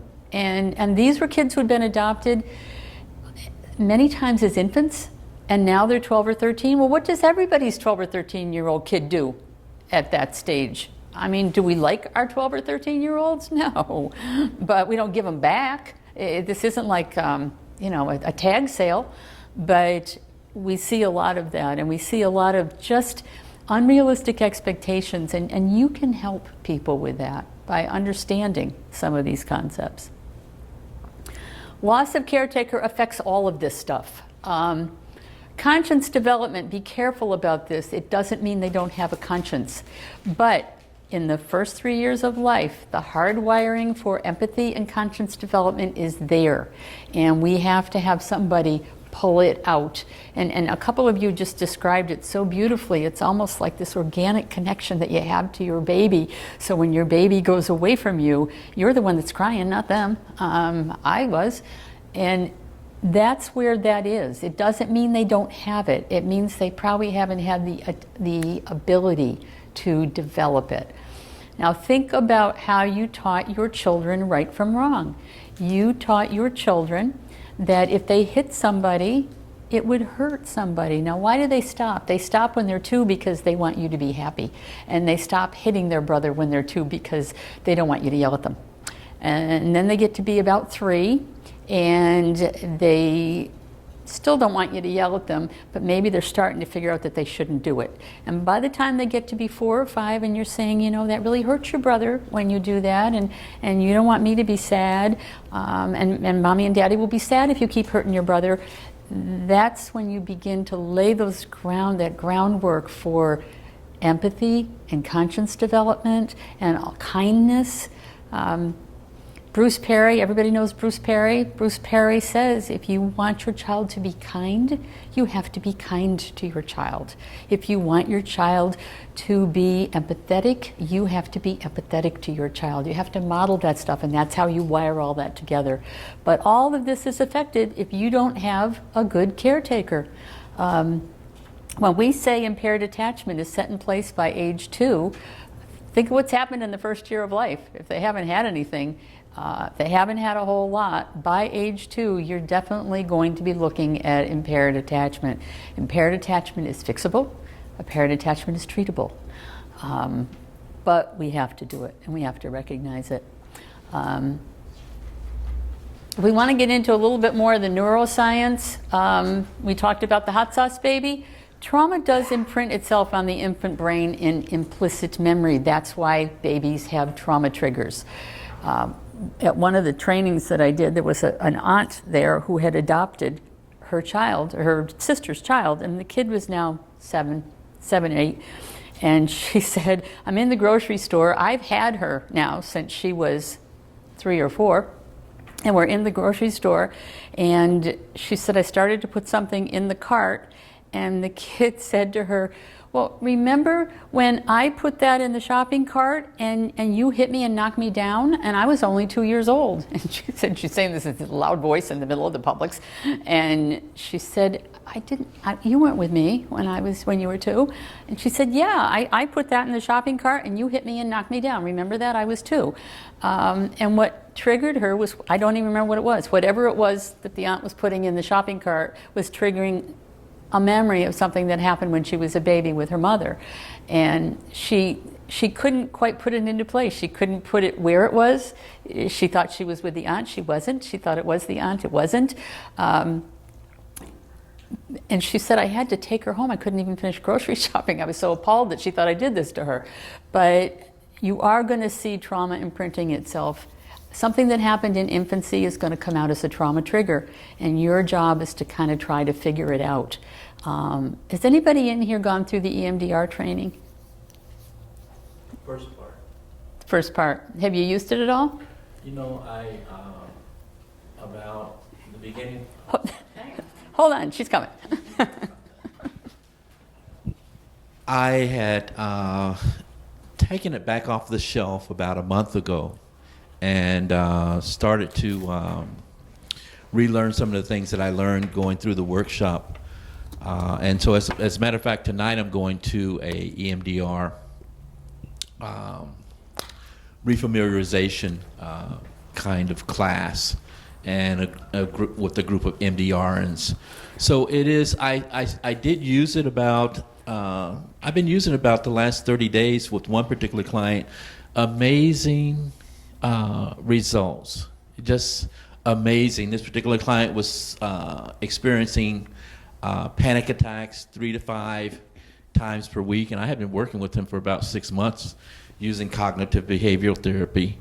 And this very thing, we were able to trace back to early trauma, childhood trauma, him being separated from his siblings when he was age 3. And he has not had any contact with them, doesn't know where they are. He just found out where they are. And so it was just MDR really, I can't explain exactly how it works, but I can tell you that it definitely does oftentimes have good results. I don't think even the people who developed EMDR know how it works. Is there anybody that doesn't know what we're talking about before we go forward? Is everybody familiar with EMDR? I just actually went to the phase 1 last week. And I don't even see clients anymore. I wanted to understand it. And that professor said the same thing. We really don't know how it works, but we know that it works.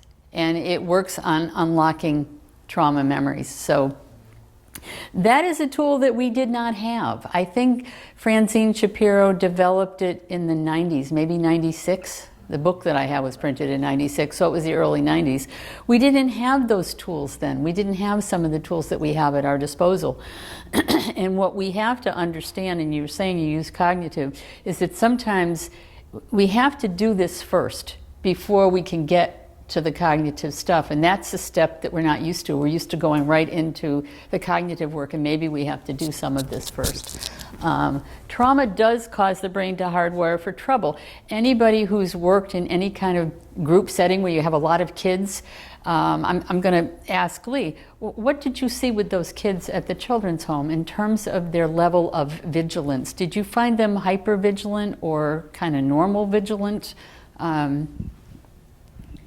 I think my experience with the kids was they were mostly very hyper-vigilant. They were never relaxed or calm. They were always in a state of some form of upset. Yeah, that's very, very common with kids in group settings too, because they feed each other, don't they? But they kind of feed each other that state of hypervigilance. And we have a lot of ways to deal with that, but the way we have historically approached it has been cognitively, and that's probably not what we need to do. Something else I wanted to share about the EMDR. I actually, back in 2001, had a severe trauma, and it impacted me in such a way that there was a black void in my mind, and I stuttered so bad and I dissociated. And with the EMDR, I actually had the little, I don't even know what they were. They were just little things that I held that were electronic, and they were Theratappers. They're called theratappers. Theratappers, and by just having that, it like brought my mind back together in a way that I could actually release the trauma that I was experiencing, and I think it was quite successful for me because I obviously am not dissociating or traumatized or stuttering so bad you can't understand me.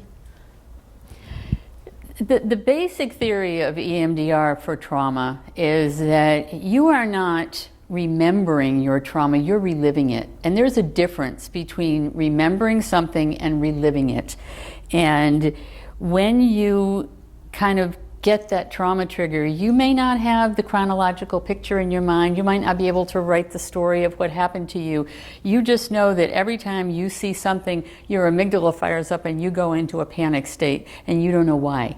And the kind of simplistic way of explaining EMDR is that it is supposed to be able to bring those memories into the thinking part of your brain so that you can examine them and see that that is in the past.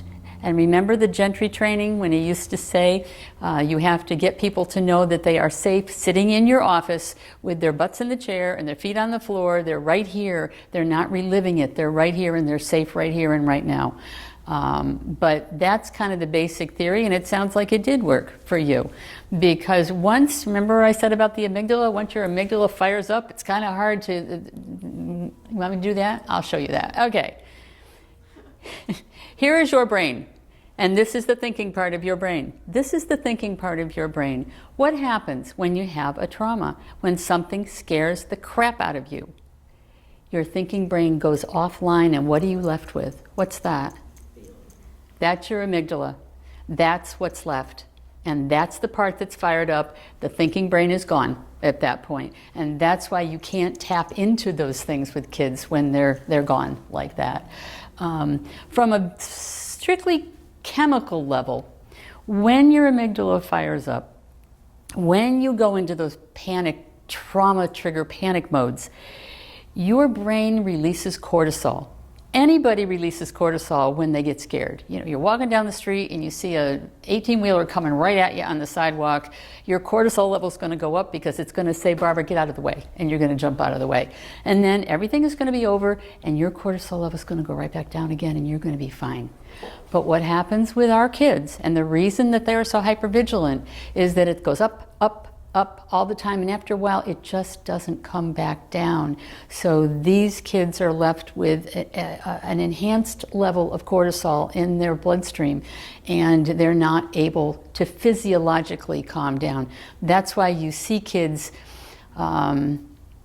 I'm thinking of a group home that I work with up in Daytona, where there were 4 or 5 boys, and they all had severe trauma histories, and the guy would, well-meaning guy, he'd take them outside and say, I want you guys to shoot hoops.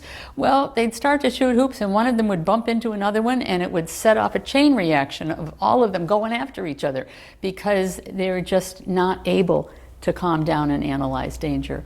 And those high level of cortisol can also kill developing brain cells. You know, I'm reading the bottom part, the sense of danger, and that never occurred to me as a connection to this, but I grew up feeling like a sense of dread, like waiting for, when I was calm, I was waiting for the other shoe to drop, or when I knew something was going to happen. You just are continuously reactive in varying degrees, and then it was probably a long time before I realized that when it was calm, I would subconsciously create chaos, because the chaos was the normal to me. That's Right. what I knew. Right. And it was a really long time before I figured that part out. Well, and hopefully you will be good at helping your kids to figure it out, because what happens when we place kids in foster care, we take them out of these dirty environments, and there's no food, and nobody takes care of them, and there's no bed, and you bring them in, and what do they immediately do?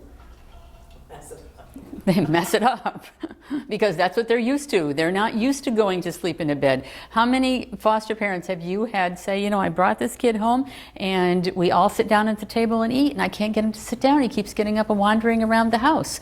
Or I find him asleep on the floor in the living room when I put him in his bed, because that's not what they're used to. So yeah, and you do create that chaos.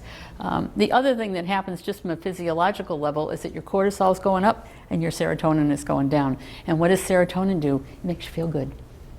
You feel good when you have a high level of serotonin. You know, I put that little footnote in there several years ago, and I have absolutely no basis for this thought at all. But if you grew up in a country like Iraq, where there was constant chaos and constant high levels of violence and bombings in public squares, and you're in the market and all of a sudden 40 people have their body parts blown up all over you, what does that leave you with? It leaves you with ISIS. That's no basis for that. Don't say I said that. What have we learned about the effects of trauma on the brain? We know that chronic stress or trauma is going to alter the brain. We know that the kid is going to be hypervigilant. We know that the kid is not going to be able to calm down and self-regulate. And we're going to see a decreased immune system. I put the ACE test, I gave you each a copy of the ACE test. Is everybody familiar with the ACE test? Is anybody not familiar? I don't want to talk about this if you don't know what it is. So everybody, Not too familiar. okay, Nefre said she's not too familiar. The ACE test was one of the largest research studies ever done. And it was done back, I believe, in the 90s by Vincent Folletti for Pfizer.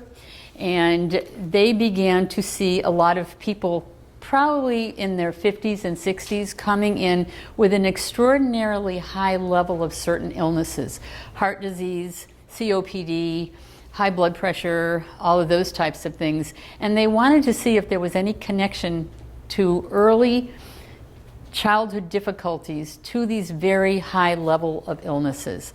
So they developed this test. And these were not welfare people, poor people. These were people just like you and me that were going in for illnesses, and they took this test and they studied. At one point they had done 17,000. I think at this point they're up much higher than that with the amount of tests. And then they began to draw conclusions from this, and the conclusions were staggering. That the amount of your susceptibility to illness, to a variety of illnesses, to committing suicide, to being depressed, to developing personality disorders, all of those things were directly linked to your results on this test. And if you look at those questions, most of us have had hopefully a fairly okay life. And if you look at those questions and your ACE score is under 4, you probably have had a reasonable life. And you're probably going to be okay. But if you look at those questions and just think about some of the kids that you've worked with and give them their ACE score, you're going to find some of these kids coming in at 8, 9, 10. What that means for those kids is that their immune systems are going to be depressed. And again, it goes back to attachment. We're hardwired to do that in our early years of life. If you have an ACE score of anything over 4, then you have a much better chance of having a lot of these illnesses. Now, that doesn't mean if you have high blood pressure that something happened to you in your life, but there is a direct correlation to a heavy ACE score and something that's happened early in life.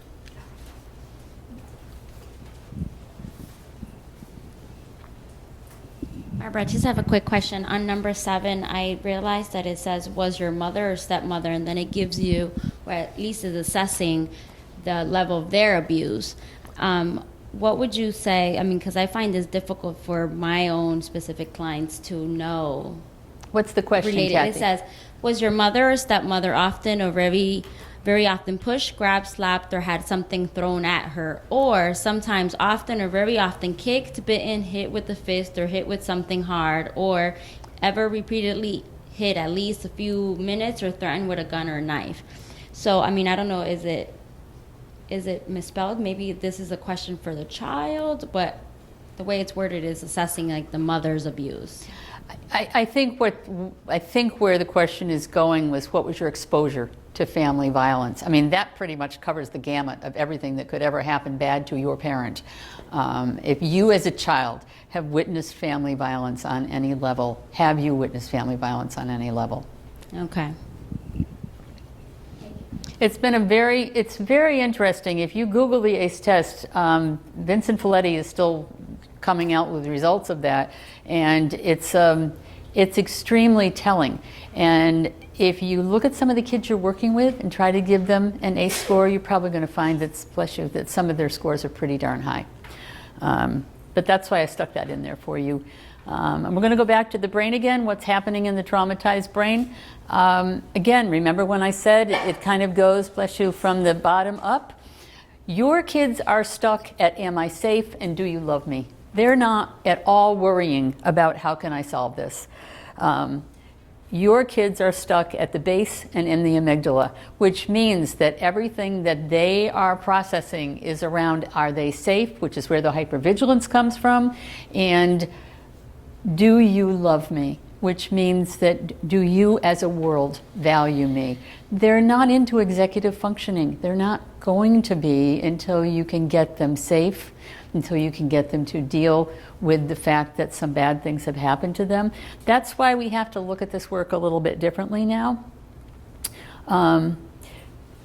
Again, we're going from the bottom up, and I would tell you that problem-solving skills get very little practice in the traumatized child's brain, which is why they go to school. They're not good in math because they don't know how to be analytical. They're not good at linear thinking. They don't know that spring comes before summer and summer comes before fall. They just haven't had a lot of that. It's why a lot of your kids aren't good in school, because they haven't spent a lot of time there. And the other thing I always say is, think about a kid who's stuck here, who's stuck in Am I Safe? That kid goes to school. Now, those of you who have ever had a teacher that yelled, I'm sure we all have, so you got 30 kids in front of you and they're noisy. And you got one kid who's sitting there who is really fired up at the Am I Safe stage. Okay, the teacher wants to teach you a math problem and you're all messing around. So she'll say, I want you to calm down, class, settle down, settle down. And nothing happens because you're all in second grade. So she'll say it a little louder, I want you to be quiet.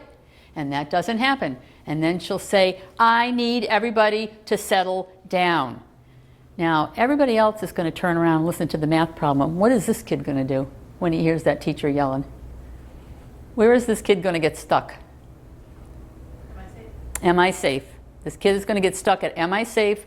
And this kid is going to say, you teacher are a threat. You are yelling at me. I am hearing you yell at me. I am seeing danger. I'm not listening to your math problem. And that's why they don't do well in school.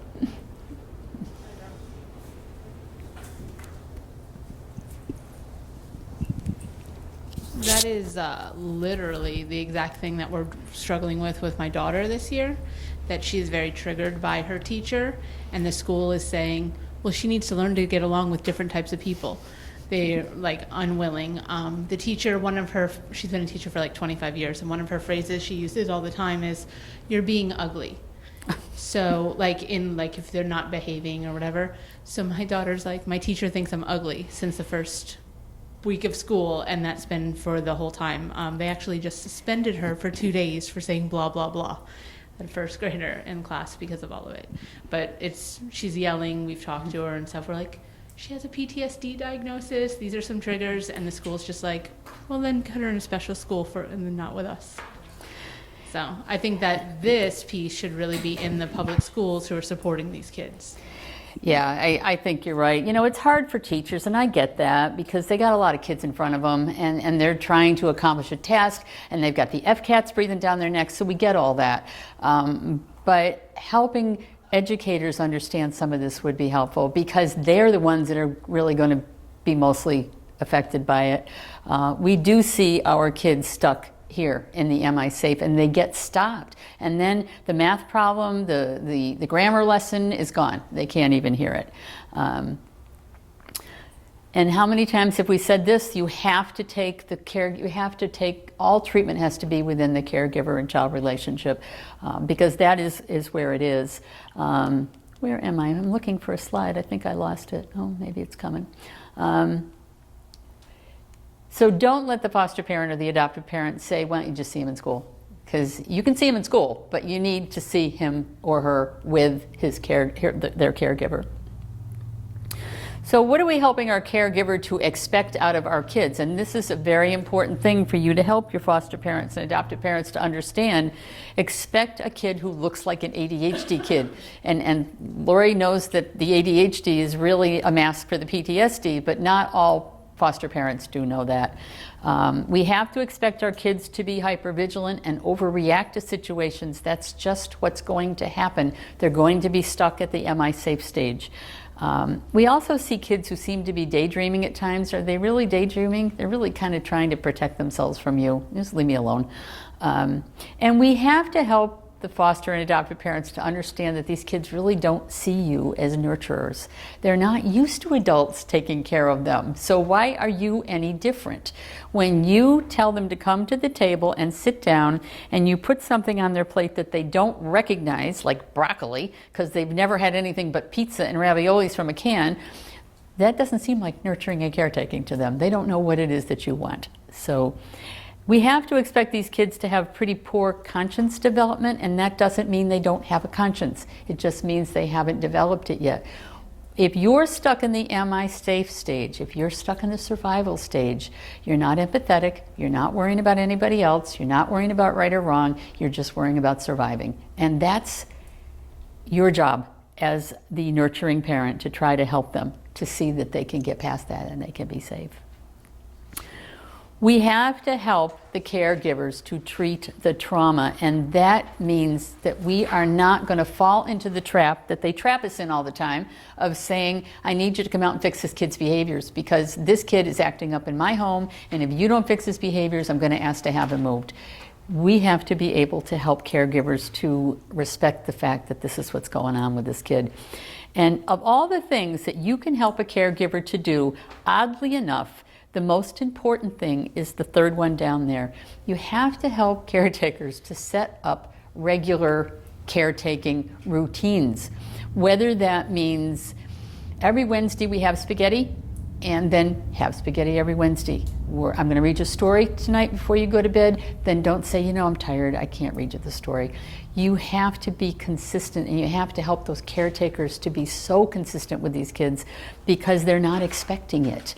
Your kids know that if you usually read them a story, and maybe one night you're kind of tired and you say, you know, honey, I'm kind of tired tonight, we'll read a story tomorrow night. They're not going to go crazy. They know that tomorrow night you're going to read them a story. When you have kids who have had no nurturing at all, they don't know that. So, and I always say this to foster parents, and I say this to house parents, you have to be consistent with them. And that is the most important thing you can do. And if you don't think that's important, that's really important. You have to be consistent with them. I'm sure if Colleen thinks back to her years, there were probably a lot of different people who did a lot of different things, and you probably didn't always think, well, this person is going to do this, because they all did different things. And we have to help kids to understand that consistency is important. What can the therapist do? Your job really is to educate caregivers about the effects of trauma on brain development. And you have to help them to understand that when these kids go under stress, their thinking brain has gone offline, and you can't reason with them. You know how you walk into the foster home and the kid's on the floor and he's having a temper tantrum and he's screaming, and you got a foster mother standing over him saying, calm down. It's not going to help, because their thinking brain is gone and their feeling brain has taken over. We have to help caregivers to learn how to respond to triggers. And we have to help our caregivers to understand that their relationship is all important, and maybe they don't think it is, but that's why we don't want them to give up and immediately call the case manager and say, get this kid out of here. Because every time that happens, what does that reinforce? It just reinforces that adults are not there for me and they're not going to take care of me. That was the slide I was looking for. What kind of treatments work best? This is a Bruce Perry slide, and when I say it, maybe not what you think, this is what Bruce Perry kind of put together a few years ago of the type of treatments that he thought would work well for kids that were developing and stuck at midbrain and limbic stage. And I know it's kind of a hard slide to see, but if you look at the things that he has put down there, where do you finally begin to see some of the cognitive stuff? We've got dance, we've got play therapy, art therapy. Reiki touch is it's an Eastern type of, trying to think of the word, it's an Eastern type of intervention. Movement, music making, all of those things are experiential, aren't they? All of those things have to do with feelings and senses. They don't have anything to do with your brain.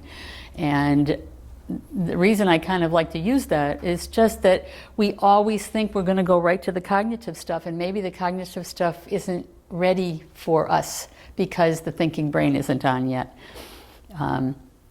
I guess Reiki touch is in there twice, isn't it?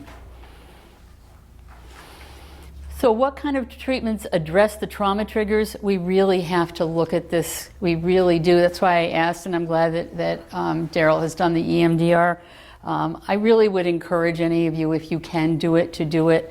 But we're looking, and the reason we push so much with you guys about sand tray and play therapy and all of that type of thing is that those kind of experiential treatment modalities can kind of deactivate those trauma triggers, and that's really what you're trying to do. EMDR, brain spotting, is super complicated, and I couldn't even begin to explain it to you. Clinical hypnosis, we see with the trafficked kids. Yoga's great with the trafficked kids. The trafficked kids are just not ready to talk, but they calm down and they do a lot of mind-body stuff. Emotional freedom technique, I think if you took the Gentry thing, and that was when he was tapping and tapping and tapping and tapping. And this is all kind of stuff that has developed in the last 10 to 20 years as we're really looking at, do some of the experiential stuff first, and you might find that what you're trying to do is deactivate that sympathetic nervous system, which is that limbic system. Your trauma triggers activate your sympathetic nervous system, and you want to calm that down so that the parasympathetic nervous system can come back online. That's the thinking part of your brain. That's why it says sympathetic fight or flight and parasympathetic rest and digest. You have to calm down that piece before you can activate that piece. And for those of you who are used to, and I can say that I was very used to doing mostly cognitive stuff, with these kinds of kids, you really have to calm them down first. And don't feel, and I've said this to a lot of you, every minute of your session doesn't have to be gold. Every second that you're in this session with this kid does not have to have great stuff coming out. You might sit and play with a kid for 15 minutes while you're trying to figure out what the theme of that play is and make some sense of it in your mind so that you can go forward. But in the meantime, you're letting that kid kind of run his hands through the sand and calm down and enjoy a little nurturing time with you, and that's okay. It doesn't have to be gold. Who was it that wrote it was Katura who wrote the sand tray note about, and she said nothing happened in this session. I mean, it was just a total fail, epic fail. And so she writes this whole note about the kid was very resistant, and all he wanted to do was run his fingers through the sand. And as we read the note, we were beginning to get so calm because the kid was getting so calm, and he was running his fingers through the sand, and he was calming down, and he was telling her how he felt so good. And then she wrote something like, so epic fail. Yeah, nothing happened. So everything doesn't have to be gold is what I'm saying. When you're doing experiential stuff, everything doesn't have to be gold. So once your thinking brain is back on, then you can activate the things that we know work. We know trauma-focused CPT works. We know, actually, GAL just asked me yesterday, if we had anybody that's certified in DBT, they always think there's a certification for everything in the GAL's office. There isn't. But you can do a lot of this stuff, but you cannot do it if their thinking brain is offline. You've got to bring them back to you. And then you can sit down and say, what happened here, honey? We're going to talk. I just Go ahead. had a comment about. Hold that thought. Okay. Sorry, I just had a comment about TFCBT, and I've been through multiple trainings and advanced training on it. In TFCBT, they do work heavily on the feelings identification and emotional regulation skills before they delve into the cognitive part of TFCBT. And it's a treatment model that a lot of people feel it's very structured, but there's so much room to bring in those play therapy techniques, sand tray, art therapy into the TFCBT treatment model. And I think sometimes clinicians kind of struggle with understanding that it's just kind of a guideline on which stages you go through first, but there's so much room to bring a lot into it. And actually, we're going to do some, I think that's the May training, isn't it? Where we're going to talk about some of those models in the May training and get into that a little bit more. Because, yeah, there's a lot that we can do with TFCPT. There's a lot that we can do with motivational interviewing. I think this is going to be Elizabeth's piece for the May training, that we're going to talk about the kinds of models of treatment that foster attachment. child-parent psychotherapy, PCIT, dyadic, filial.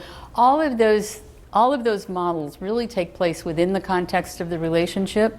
The thing that kind of first appealed to me about TFCPT is that it did bring, unlike other models of trauma treatment at the time, it did bring in the caretaker and helping the caretaker to understand what was going on with that child and their trauma triggers.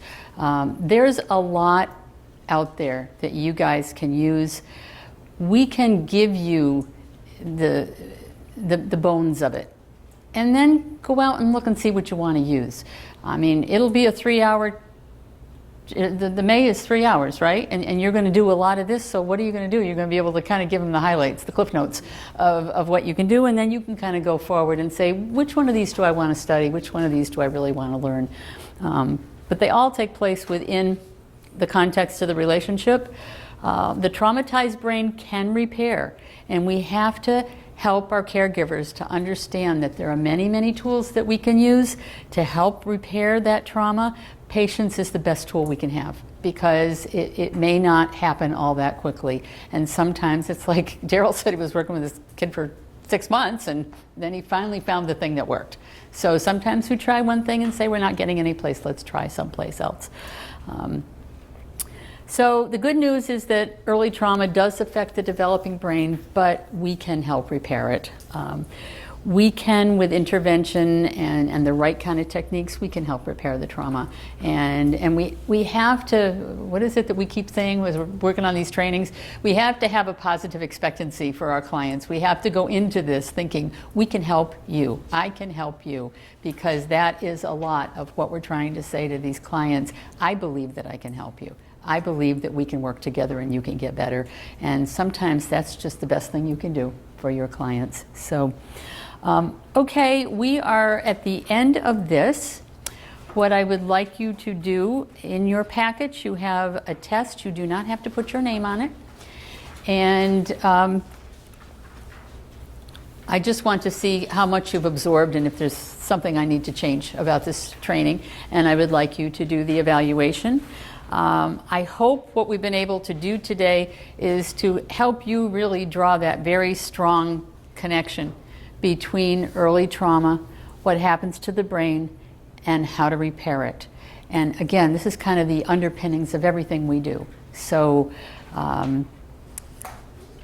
if we have accomplished that, then we have accomplished our goal. And I thank you all for participating once again in our taping. And hopefully someday you'll all be movie stars in Flatline Productions.